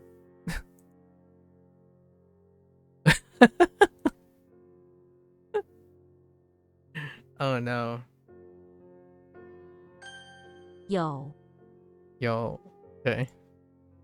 Yoshi is in the basement of the bakery, which is full of croissant, yes, and deodorant. The heck? Okay, fine. Yoshi, who loves croissants, go around stuffing each of the deodorants into his dinosaur pockets, making sure to possess each one. He is truly possessed by his love of the deodorant and croissants. So, fair enough. Bakery. 有用，有用，有名，没有，没有，有钱，有钱，and what the heck is that? 有时间. It kind of looks like 有时间. Oh, 有时候. Whoops. 有时候. Yeah, sometimes. Okay. 有有 and what's that? Neat. Up and away, Adam. Deodorant. I don't know a beast thing. How do you spell deodorant again? Like this? I can't spell deodorant. Oh my gosh. Okay, deodor and then ant. Okay, Alright. I've met my match. Done yet. 3月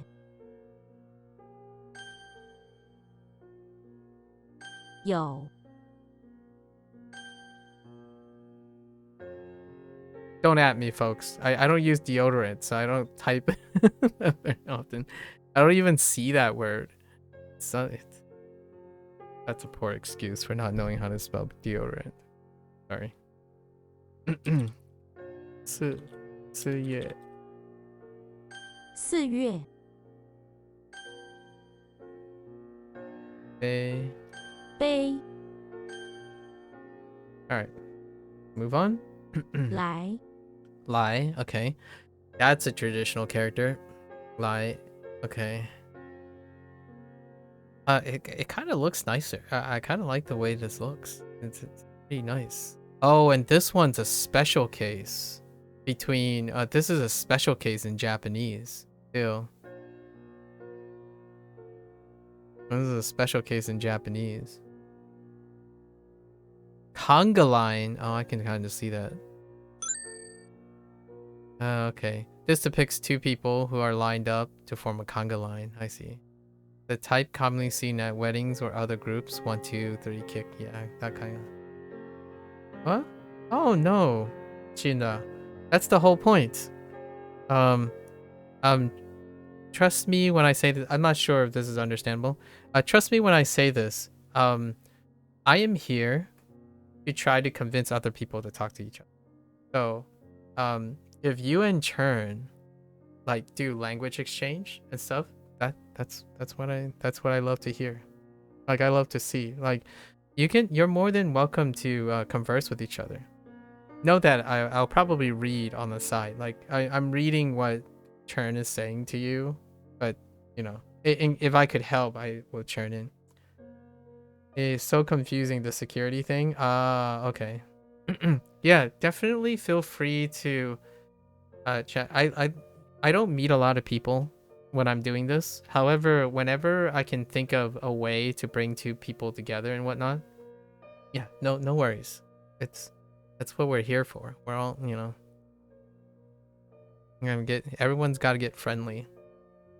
Sub-Zero, the person that just left recently, Sub-Zero is Norwegian, and he has been interested in learning Chinese for a very long time. However, his university studies is taking a very long time. Not taking very. It's taking up a lot of his time. He is he's in computer engineering. If you like circuits, like right now he's doing like a bunch of computer stuff, like engineering computer stuff related stuff. So you might be able to there might be some conversations to have about that. Yeah.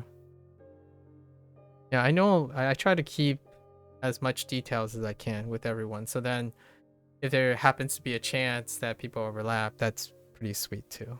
So no problems. You can talk among yourself as much as you like. Wait.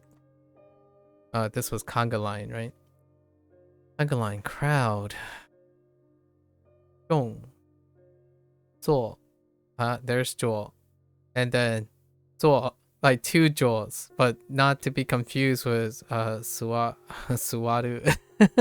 Suwaru here is seat, and Zuo doesn't have the canopy anymore. Opportunities are absolutely important. That, well said. Opportunities are important. Whenever the time is, people are the big deal for me, right? Other people might not think about it, but for me, opportunity is a big deal. Charon's a bit of a goober though. Charon is on the younger side. Sorry, Charon, I'm calling you out. As far as I know, I'm gonna speak for Charon again. My bad. Charon gives me the impression that he's deciding if he wants to go to university or not. And so far, I think the vast majority of the people that stay or are around, they pop in every once in a while. Most of them are all either post-university or they enjoy going back and forth university, and lots of people are studying different things, so it's kind of nice to have varying levels of wanting to learn things. Really nice. We don't discriminate here, right? We're all great learners. Learning comes in all shapes and sizes. Conga line. Whoops. Okay, conga line. 来 Okay. I kind of see the conga line. I didn't even picture the conga line being split by the tree. I never thought of it that way, but that's interesting. So what does Legolas do at a high school inside? So what does Legolas do inside the high school? Legolas is inside the high school where he's getting his GED, which is, I'm not sure if this is universal or not, but the GED is the high school exam. So if you don't graduate high school, like the normal path, you can apply, or like when you graduate high school, you get a GED. You can also apply for a GED if you didn't go through high school, like after high school years. Some bullies have tied him to a tree. What the heck? How can you tie Legolas to a tree? Because he's an elf. Okay, that's a little... They have formed a conga line around him to mock him. He calls for a teacher. Someone come here and help me. Nobody comes. Oh, that could have been so different. Oh, Legolas in high school. That's a little... Okay. So tree, conga line, that's fine. That's a good way to remember what it looks like. Instead of, what you call it, like, kiru, right? Instead of kiru, and the lai in simplified. Lai in simplified and kiru are the same character, but in traditional, it's different.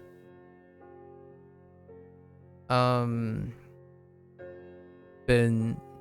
Lai, Ben Lai, Ben Lai, Han Lai, Y Lai. What the heck is that? Dai Lai. Yeah, Dai Lai. Ooh, that's slightly different. Oh, it's a repeat on the top. Dai Lai. Oh, the crown is, the top is a little bit more developed. And Lai Zi. Lai Zi. Lai Zi. Lai Zi.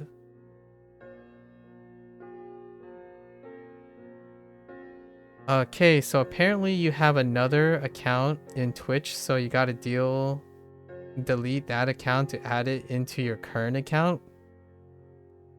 That sounds very confusing. They had to consolidate. I see. I see.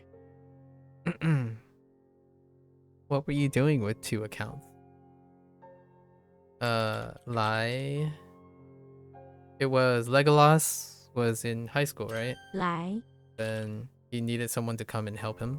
生 Sheng, okay. Sheng. Beanstalk. Alien. Oh no. Instead of life? Oh no. Okay. Beanstalk. Not to be confused with grain stock. So this is a beanstalk. How do you differentiate between beanstalk and grain stock? This component depicts a giant beanstalk, which leaves sticking out symmetrical both sides. That's not quite symmetrical. Oh, that is. This depicts the middle of the beanstalk, right? But sometimes the bottom pit will be removed, depicting the base of the beanstalk instead of the that grows out of the ground. Oh, sometimes it's removed, as in, yeah, it stops right there. I can see that.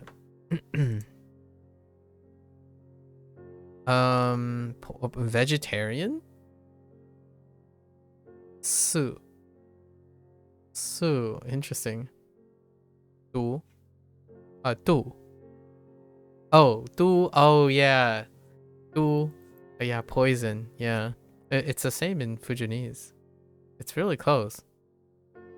Oh, no, it's more like duk. No, it's not like du. It's like duk. Ting. Green? Really? Ting? Instead of li. What kind of green is this? Is this like green? Like greens? Ting. Ting.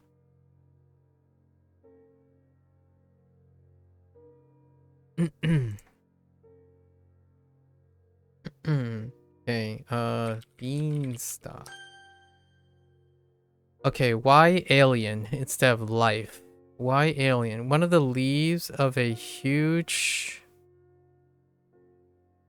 beanstalk. Okay, one of the leaves of a huge beanstalk grows an egg which then drops. Okay, I see. The drops and then hatches. Inside is an alien that looks as green as the beanstalks it grew from. What the heck? All right, that's kind of tough. What? What? What? Why don't you use life? Sheng, right? It works with Japanese too. All right, you alien butthead. Alien.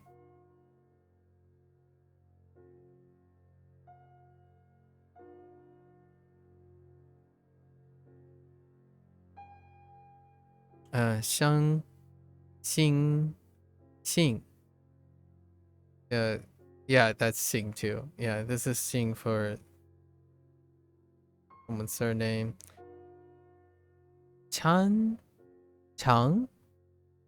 Can't tell. Hard to see. So what is this? Alien? 生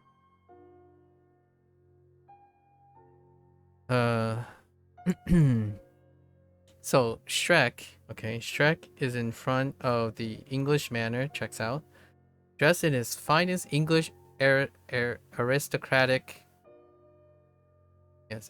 aristocratic costume, walking around the lawn. He comes across an alien that appears to be dead. He goes up to it and it suddenly comes to life. Okay. And asks Shrek to take him to his leader. The heck? Alright, that one's kind of tough. Alright.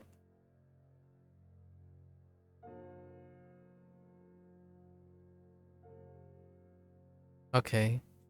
生日再生 to be reborn. Oh, now it makes sense. 再生 to be reborn. Yeah. 学生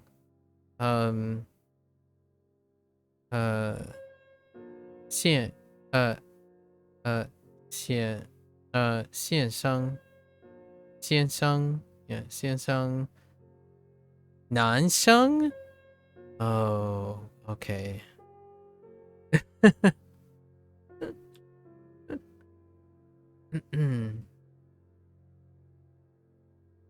Shrek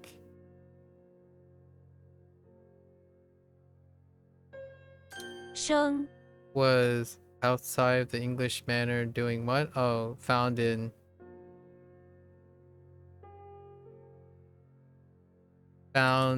alien and did something. Oh, what? That suddenly comes to life. Oh, found an alien that appears to be dead but suddenly comes to life. Eesh. That one's a little rough.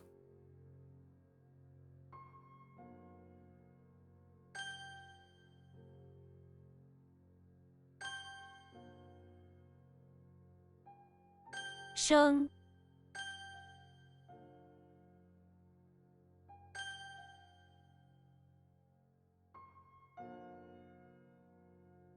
来 Oh, to come. Yeah, sure. All right. One last batch. Zhong. All right, middle. Yep. Rod instead of stick. Come on. Oh, James Bond. Interesting. Yeah, this is Hans. 之 What? How in the world? Oh no. How do you connect Zhi to James Bond? You like the sounds of it? I see. Zhi sounds is pronounced similar to soft G. Yeah, right. For example, G, yeah, and Jim. How did you get EH? I guess J and James Bond. James Bond. Oh my gosh, that's not good. James Bond is pronounced similar. Yeah, I guess. James Bond to represent. It's kind of not, but it's similar enough. I'm doing pretty well, Cozy. How are you? How have you been? Been a while. James Bond is a fictional secret service agent whose codename is 007. He is known for his lifestyle of expensive cars, beautiful women, and danger. Dun dun dun dun dun dun dun dun dun dun dun dun. Kinda okay. All right, I'll take it. Did you complete your project and or many other things that were in the process since the last time we spoke?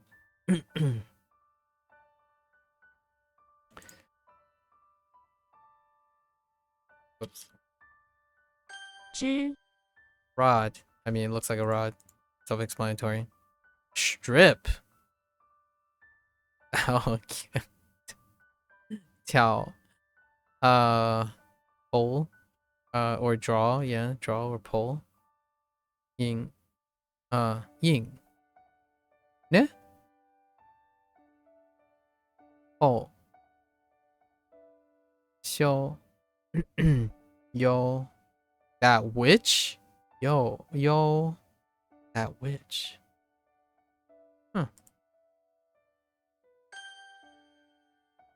Middle, rod through the mouth. The middle of the mouth. Yeah, that makes sense. Right through the middle. Inner feelings. Zhong. What the? Zhong. So Zhong. Uh, hmm.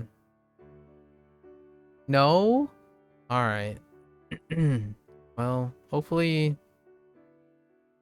that doesn't give me... That kind of gives me an impression of things weren't that great. Hopefully things are looking up so you're able to get some of that stuff done. 中 And then Zhong is Zhong. Okay. James Bond is in front of the temple in the middle of the rock garden during the middle of the day. He is there visiting and surrounded by a bunch of monks. In other words, he's in the middle of the crowd. Not the middle. You can't remember which project? Yeah, there was the case study one. And then I guess you were working on the website, the back end stuff. It was quite a few. of things you had ongoing. And then there was like things you needed to do to complete your certification stuff. Quite a lot. Shared quite a lot. 中午综合告中个中心 okay. 中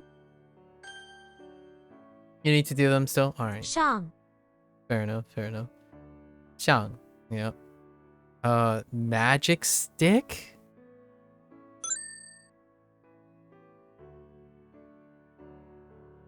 Oh, I see it. Oh, like the wand thing with like twigs, like a little branch.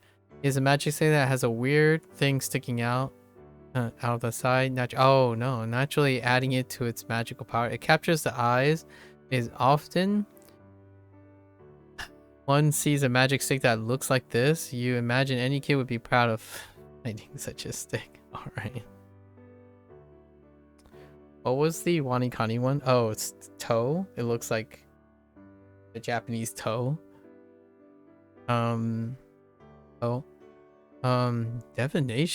Divination. It kind of looks like boo. It's so hard to see the tone marker behind that. 左将外 左 okay. What was this? Magic stick. Okay. And above, the combination of magic stick above the ground. Like, hey, right into the ground. It looks like it's pointing towards something above. Okay, so instead of using a toe above and below ground, you're using a magic stick above and below ground. At the very least, the magic stick is still above the ground. Okay. Fair enough. Ka. Yeah, ka. Like, ka. 信用卡. Right? Oh, no, that's ka. The third. 信用卡. Right? Credit cards. T. Oh, T. Oh, right. What was it? 七星期 T whisper. Okay. Ka black. Hmm. 上 Okay. What is Shrek doing in the chapel? In the bathroom chapel? In the bathroom of the chapel? Where there's a large holy sign next to the sink that points above. Shrek looks at where the sign is pointing and see inscribed on the ceiling. Only stupid ogres look above. What the heck? Alright, that's... Poor Shrek. He got pranked.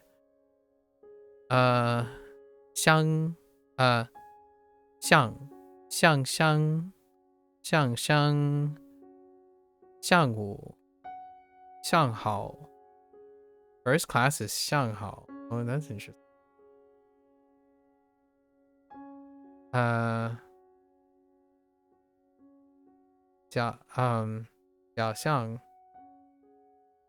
小象一项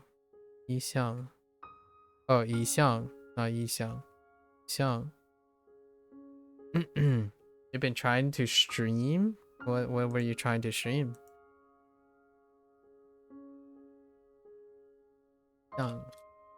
上 Xiang.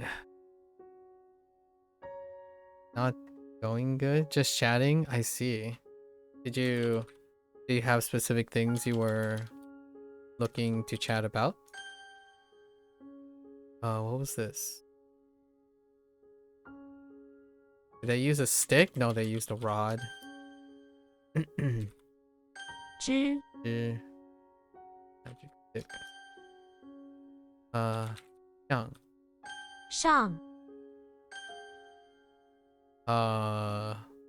Is it still above? Yes. 中. 中 Alright. So we did our lessons.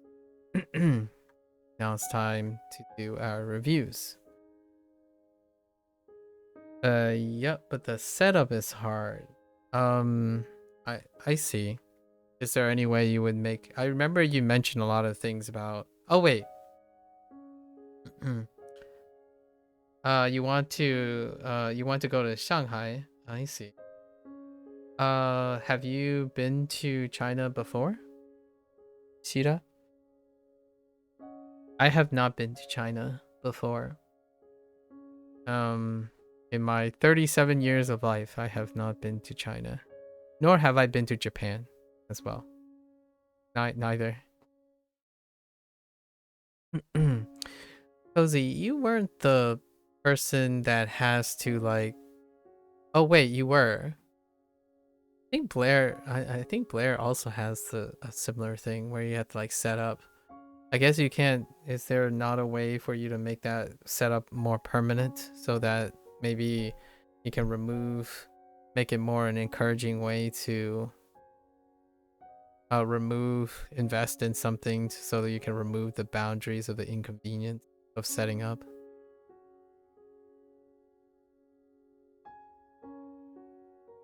行 行 行 Okay.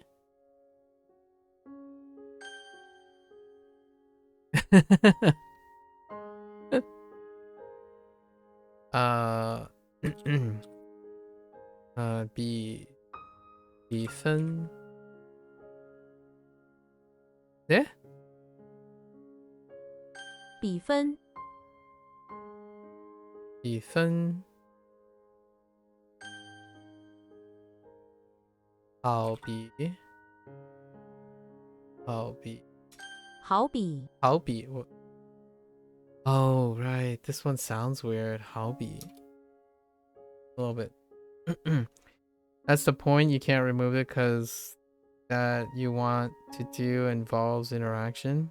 That's the point. You can't remove it because what you want to do involves interaction. Like your setup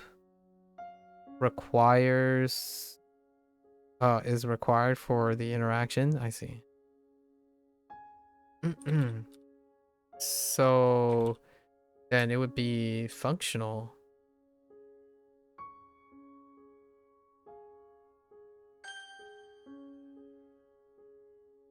That's fair.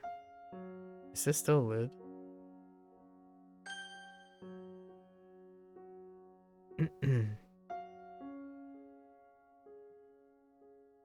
不太不太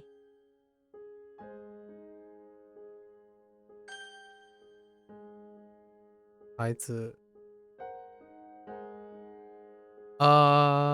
silent, right? It's a silent child. 孩子 It's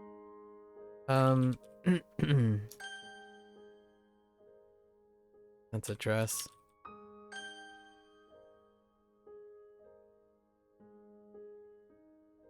Hanbin. No. Not kan. Shuben.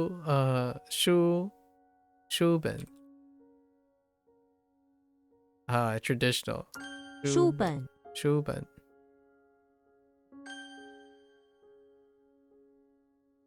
Waiting game, but there's toxicity with others. Oh, I see. Fair enough. 打车打车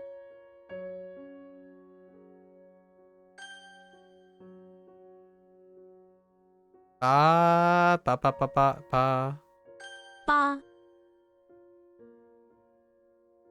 What the heck did they want for ba? Hold up. I can think of this. Oh, it's bar. Mnemonics to the rescue.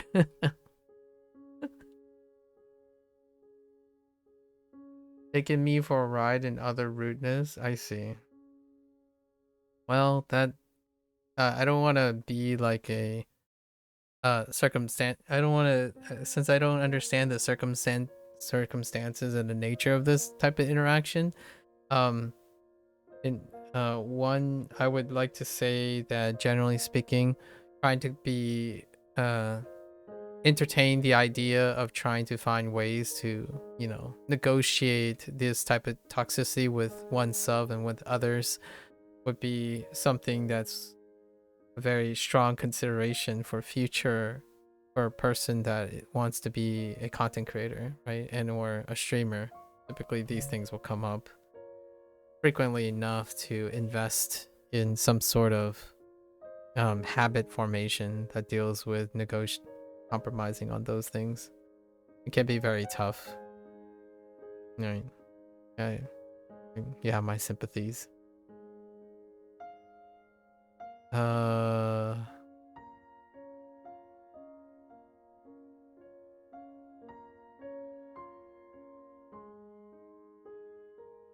Xiao.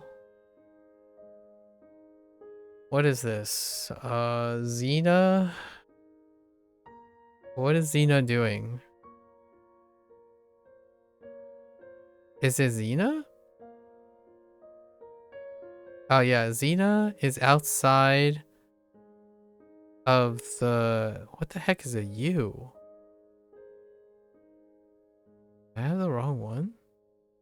Xena is outside of... What is U? Oh, Xena is outside the bakery, chilling next to on a tree, and a Slender Man drops by, and Xena's like, nah, just chill. And Slender Man chilled with Xena outside, resting by the tree. So it's Xiao. 修 Xiao, oh no, is Link Li or is it L? Oh, Legolas is L, so Link is Li. 哩 Lee.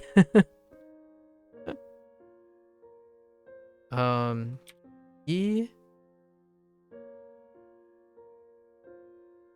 Oh no, wait.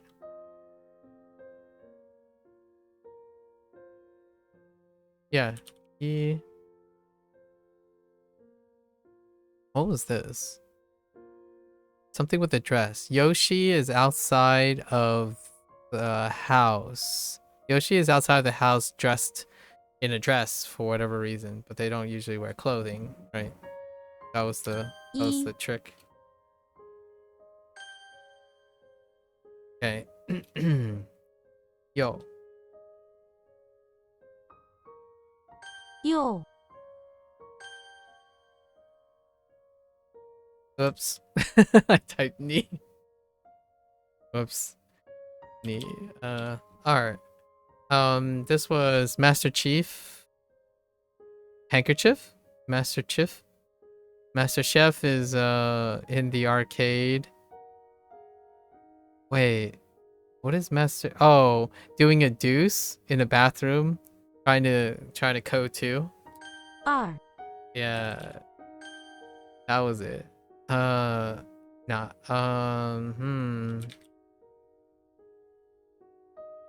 Ned Flanders was in the basement. Ned Flanders was in the basement of the high school, hanging out with his wife, going up the stairs, bringing milk to the kids.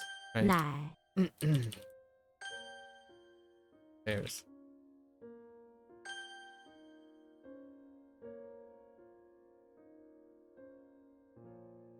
Oh no.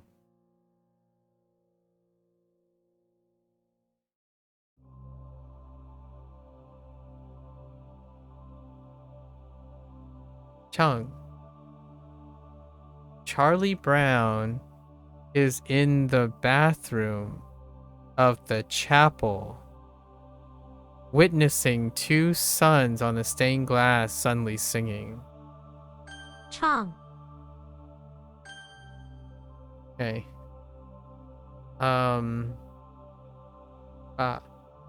Yeah, Charlie Brown. Like, I can tell you all of these. These are pretty fun. So, like, Ba. Ba is Bart Simpson in the bathroom of the auditorium, chilling with Homer Simpson, his father, who, his father is eating crust off the ground. This is, the character together is father, and it's composed of the father radical and crust, which is the one on the bottom. So this part is crust and this is father. Ba. Yeah. I know. Awesome, right? Papa.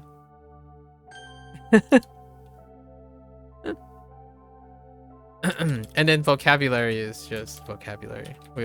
I don't typically use the mnemonic for the vocabulary. Da gong.打工 part-time.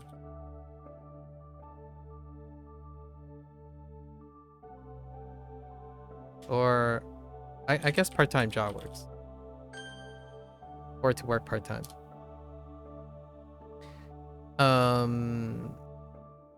Let's see. 作文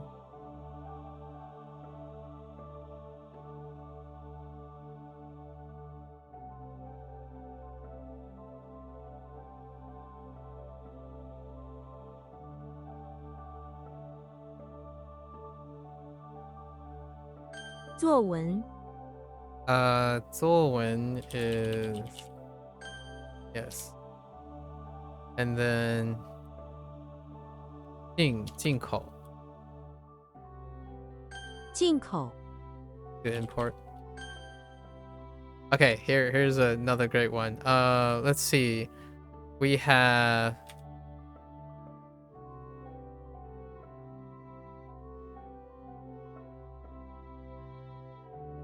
走 or is it 做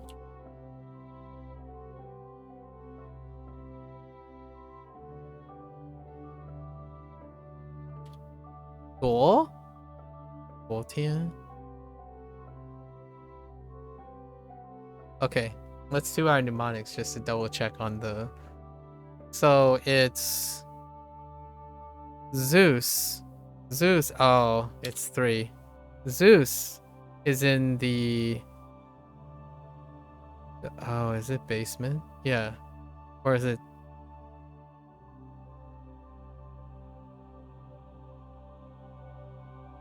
No, it's 左. So Zeus is inside the office building, waiting at the elevator. And he recently forgot something yesterday.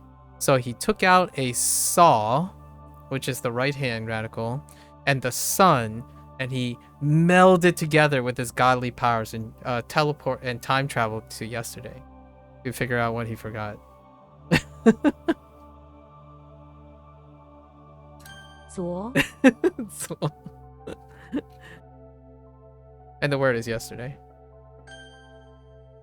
Yeah.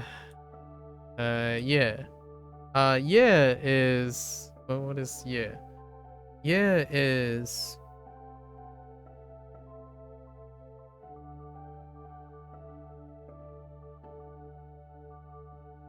Yoshi is in the no, not Yoshi.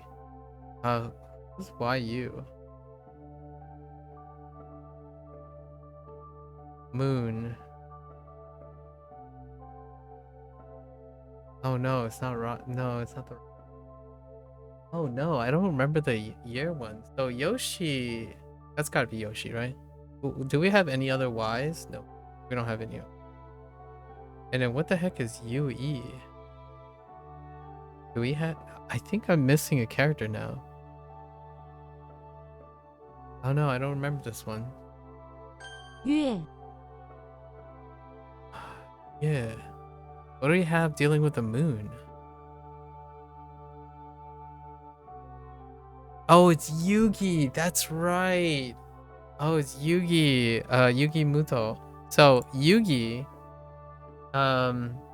Yeah, we forgot the Y. So Yugi is in the electricity plant, or is in the bathroom of the electricity plant, crying because he's stuck with a moon companion, a really annoying moon companion for the next month. For one more month. And that's just think of an obnoxious floating moon. Okay. Let's see. When? So when is Walter White is in the infirmary? Wait. What the heck is Walter White doing in the infirmary? Like, it's in the infirmary. I guess. So Walter White is in the infirmary, and he noticed that there's a giant next to him. A giant next to him reading Shakespeare. And so while he's injured, he's like, you know what? I might as well read some literature. This character is giant. 文 And the character's meaning is literature. Okay. 工人工人工人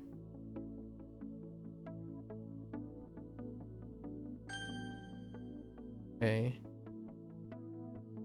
North Pole? Is that what they wanted for this?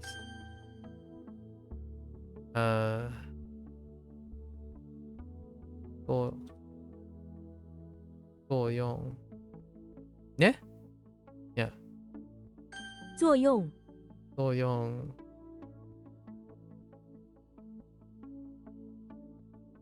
Oh no. 作用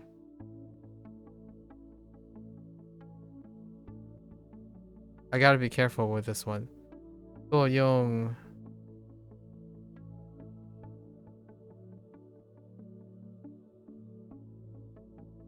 Can I get away with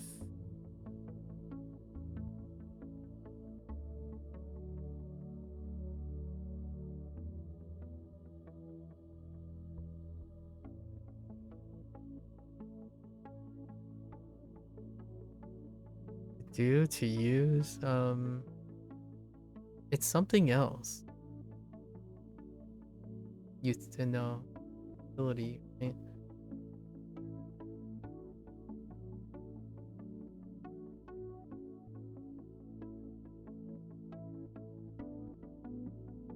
Oh no. Okay, what do you do when you combine the two?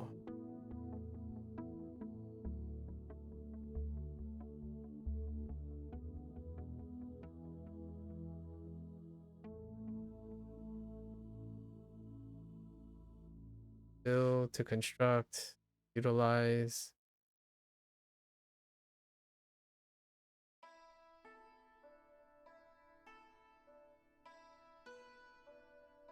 Which is used to, maybe it's acceptable. It's not. Oh, it's the effect. Dang it. It's the effect. Okay, we'll have to come up with. Yeah, we're gonna have to come up with a new mnemonic for that. Okay.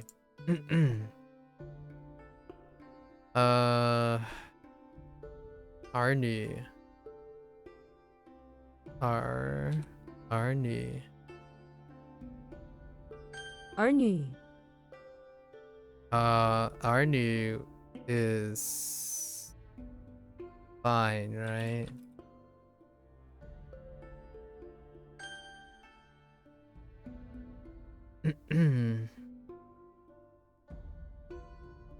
Leo.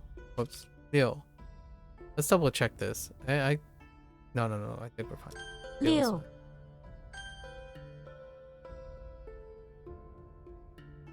fine. 他们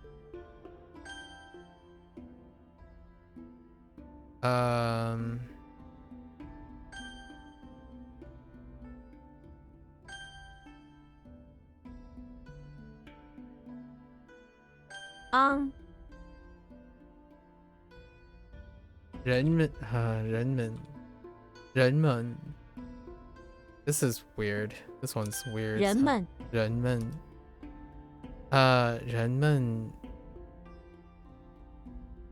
Oh. Okay. 用。用。嗯。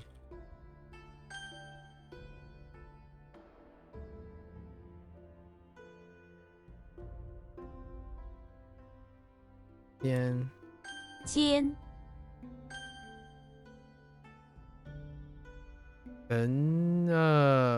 Ben silent child holding a book, so 本子。本子。本子。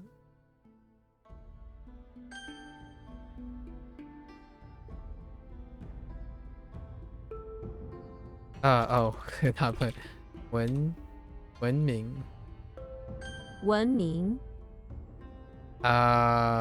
文明 is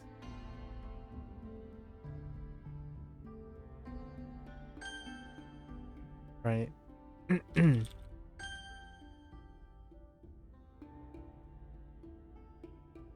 他们。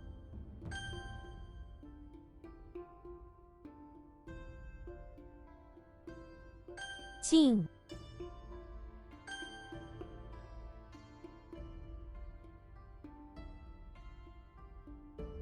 Shrek. Shrek is inside the infirmary. Shrek is inside the infirmary fighting Slenderman with crosses. That sounds about right. 神。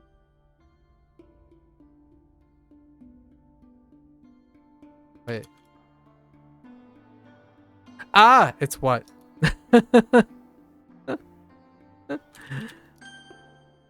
uh...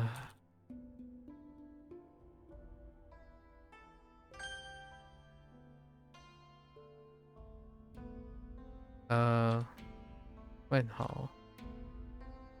问号。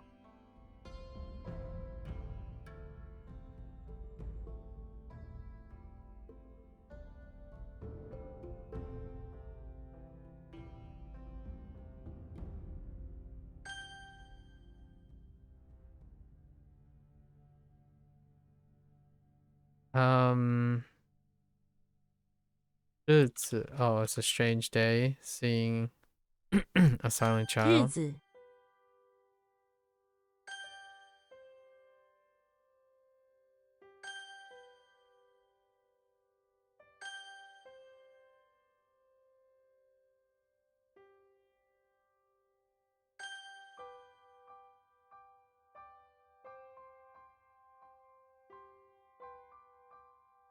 7月。Okay. Almost forgot my months. This is the grain stock. Or, yeah, grain stock. Is that one word or two words? How is that different from the beanstalk? Oh, yeah. Yeah. 日日。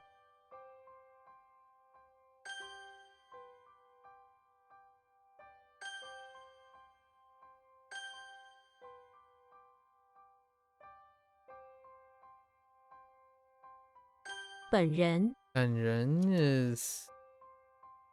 Oh, no. 本人?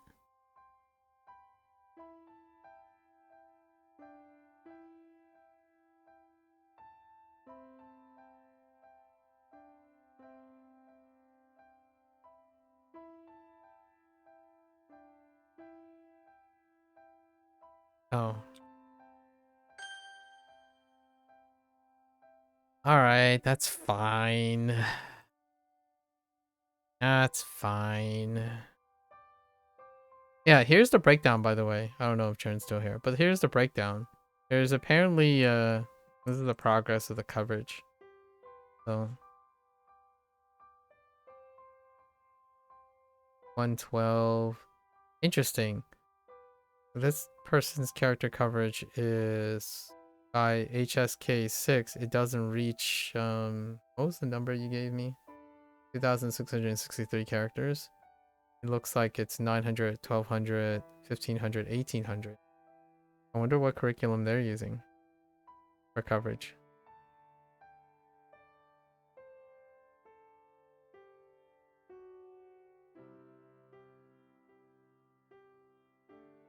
Okie dokie. So let's go over the stuff. And then we got one last thing to do. It's almost midnight. We'll keep the other thing to like 2 hours or something like that. Okie dokie. So we have a ZH. That's oh my gosh, James Bond. Oh no. Okay. Let's do 007. Right? James Bond. We have Conga Lion. Alien. Beanstalk. Rod.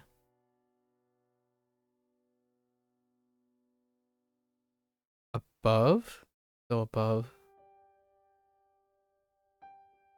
Deodorant. Old? That's how you spell it, deodorant. Right, yes. Magic stick. And middle. Alright.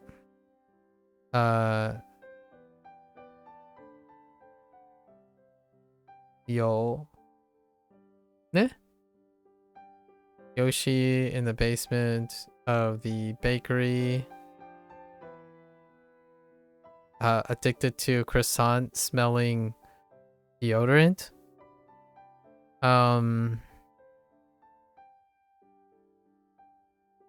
Bay.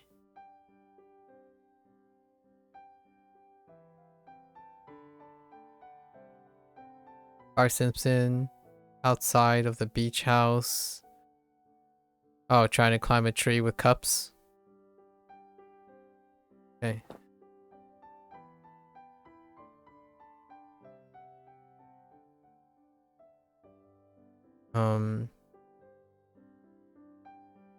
Shrek. Xiang. Shrek is outside the English manor, discovering something that he thought was dead, an alien that was dead, but it suddenly comes to life. Or is it in front of the chapel? Oh no. Oh no. It's in front of the English manor. Lie.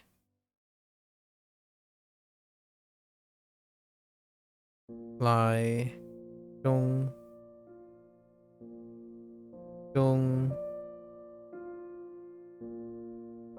Xiang. Okay. Possess. Up. Life.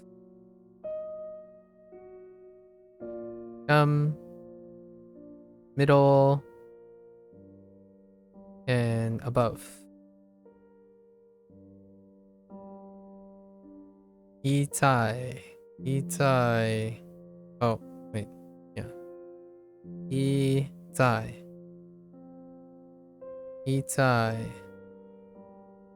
男人 男子 哦男子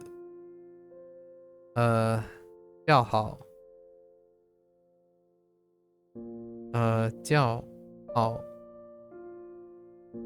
叫好男朋友男朋友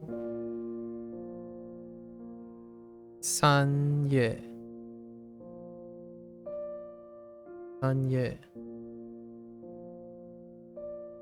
4月 all right, and this is repeatedly man applaud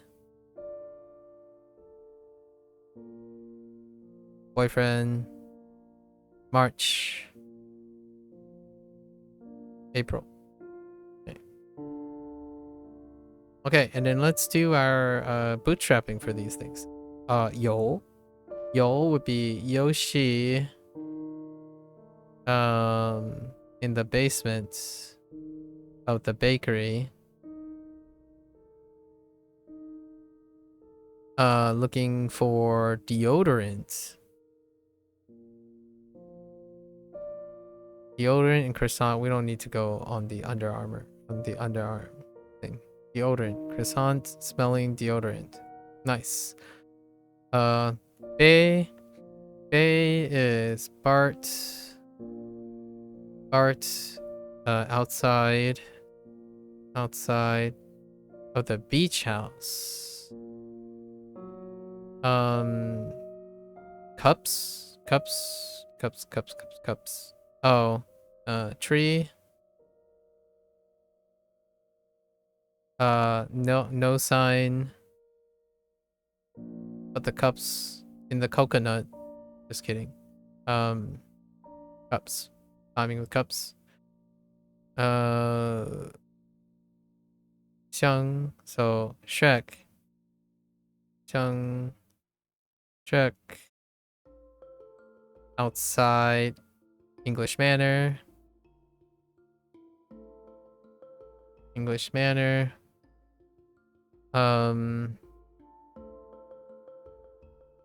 Finding an alien that he thought was dead, but it suddenly comes to life, right?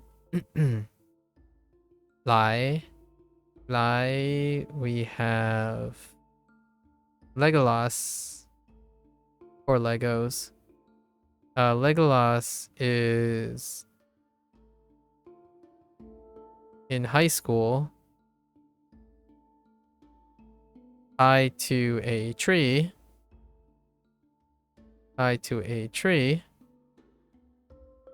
with people conga line around making fun of him, right? And he's asking for help. Please come and help, right? Dong is ZH. Our new peeps. So we have James Bond. James Bond is outside. James Bond is outside the temple. It's outside the temple with a rod? What the heck is he doing with a rod? I don't remember. He has a rod. Oh, it was a lot of middle. The rod is involved in the middle, but what was in the middle? I have no idea what was in the middle. Something was in the middle of something was in the middle. Oh, he's in the middle of a lot of things. Yeah, that's fine. It's okay. Then we have Shrek. Shrek is in the bathroom of the chapel.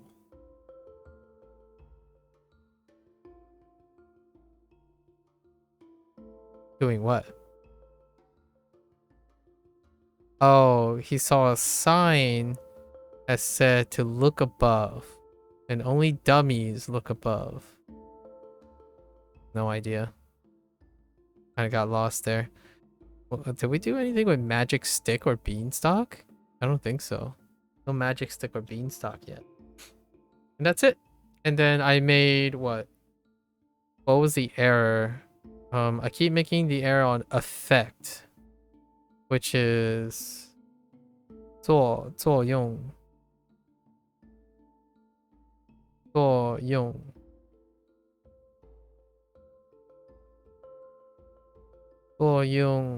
effect. And I think the mnemonic was something like to do something, to do and utilize something for a desired effect, right? I'll have to think about where we go with there. And I think that was it. Did I make another error? Calmant. How do I script? No, no, no. Oh, it's in no particular order, actually.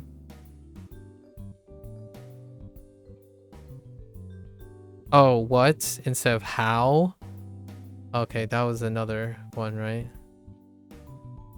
Chen. Chen. Chen.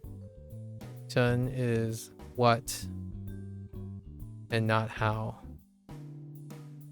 Although, yeah, it's just gotta, yeah, shama. It's supposed to like, sama, right? Okay. Was that it? No? Yeah. Wen hao. No, that was from Wen hao was from the other day. Everything else is from the other day. Okay. Oh. Dang, it's close to midnight. So we're gonna try to do. So tomorrow is gonna be a break day. So we're just gonna go ham today. We'll do about 2 or 3 hours in our last session, which is to finish up and wrap up Duolingo. Yeah, probably 2 hours max. We'll finish the last 4 constructs, right? Last 4 constructs. And then talk about some stuff. Just I'll chat, wrap my brain around some topics. I actually talked about a lot of the topics. Quite a bit of the topics earlier during Wanikani. So it'll be a refresher, I suppose. Yeah. So that's a wrap for HanziHero. Thank you for those who are only interested in Chinese and HanziHero. Thanks for hanging out. Thanks for hanging out. If you're gonna watch this later, 谢谢, right? 谢谢. Until next time, right? To those peeps, 下次见.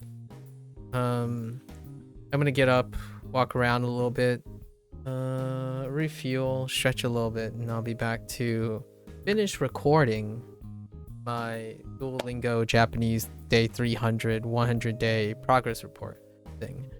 I don't know what to call these at the moment. I'll be back then. I'll be back in a jiffy. Thank you.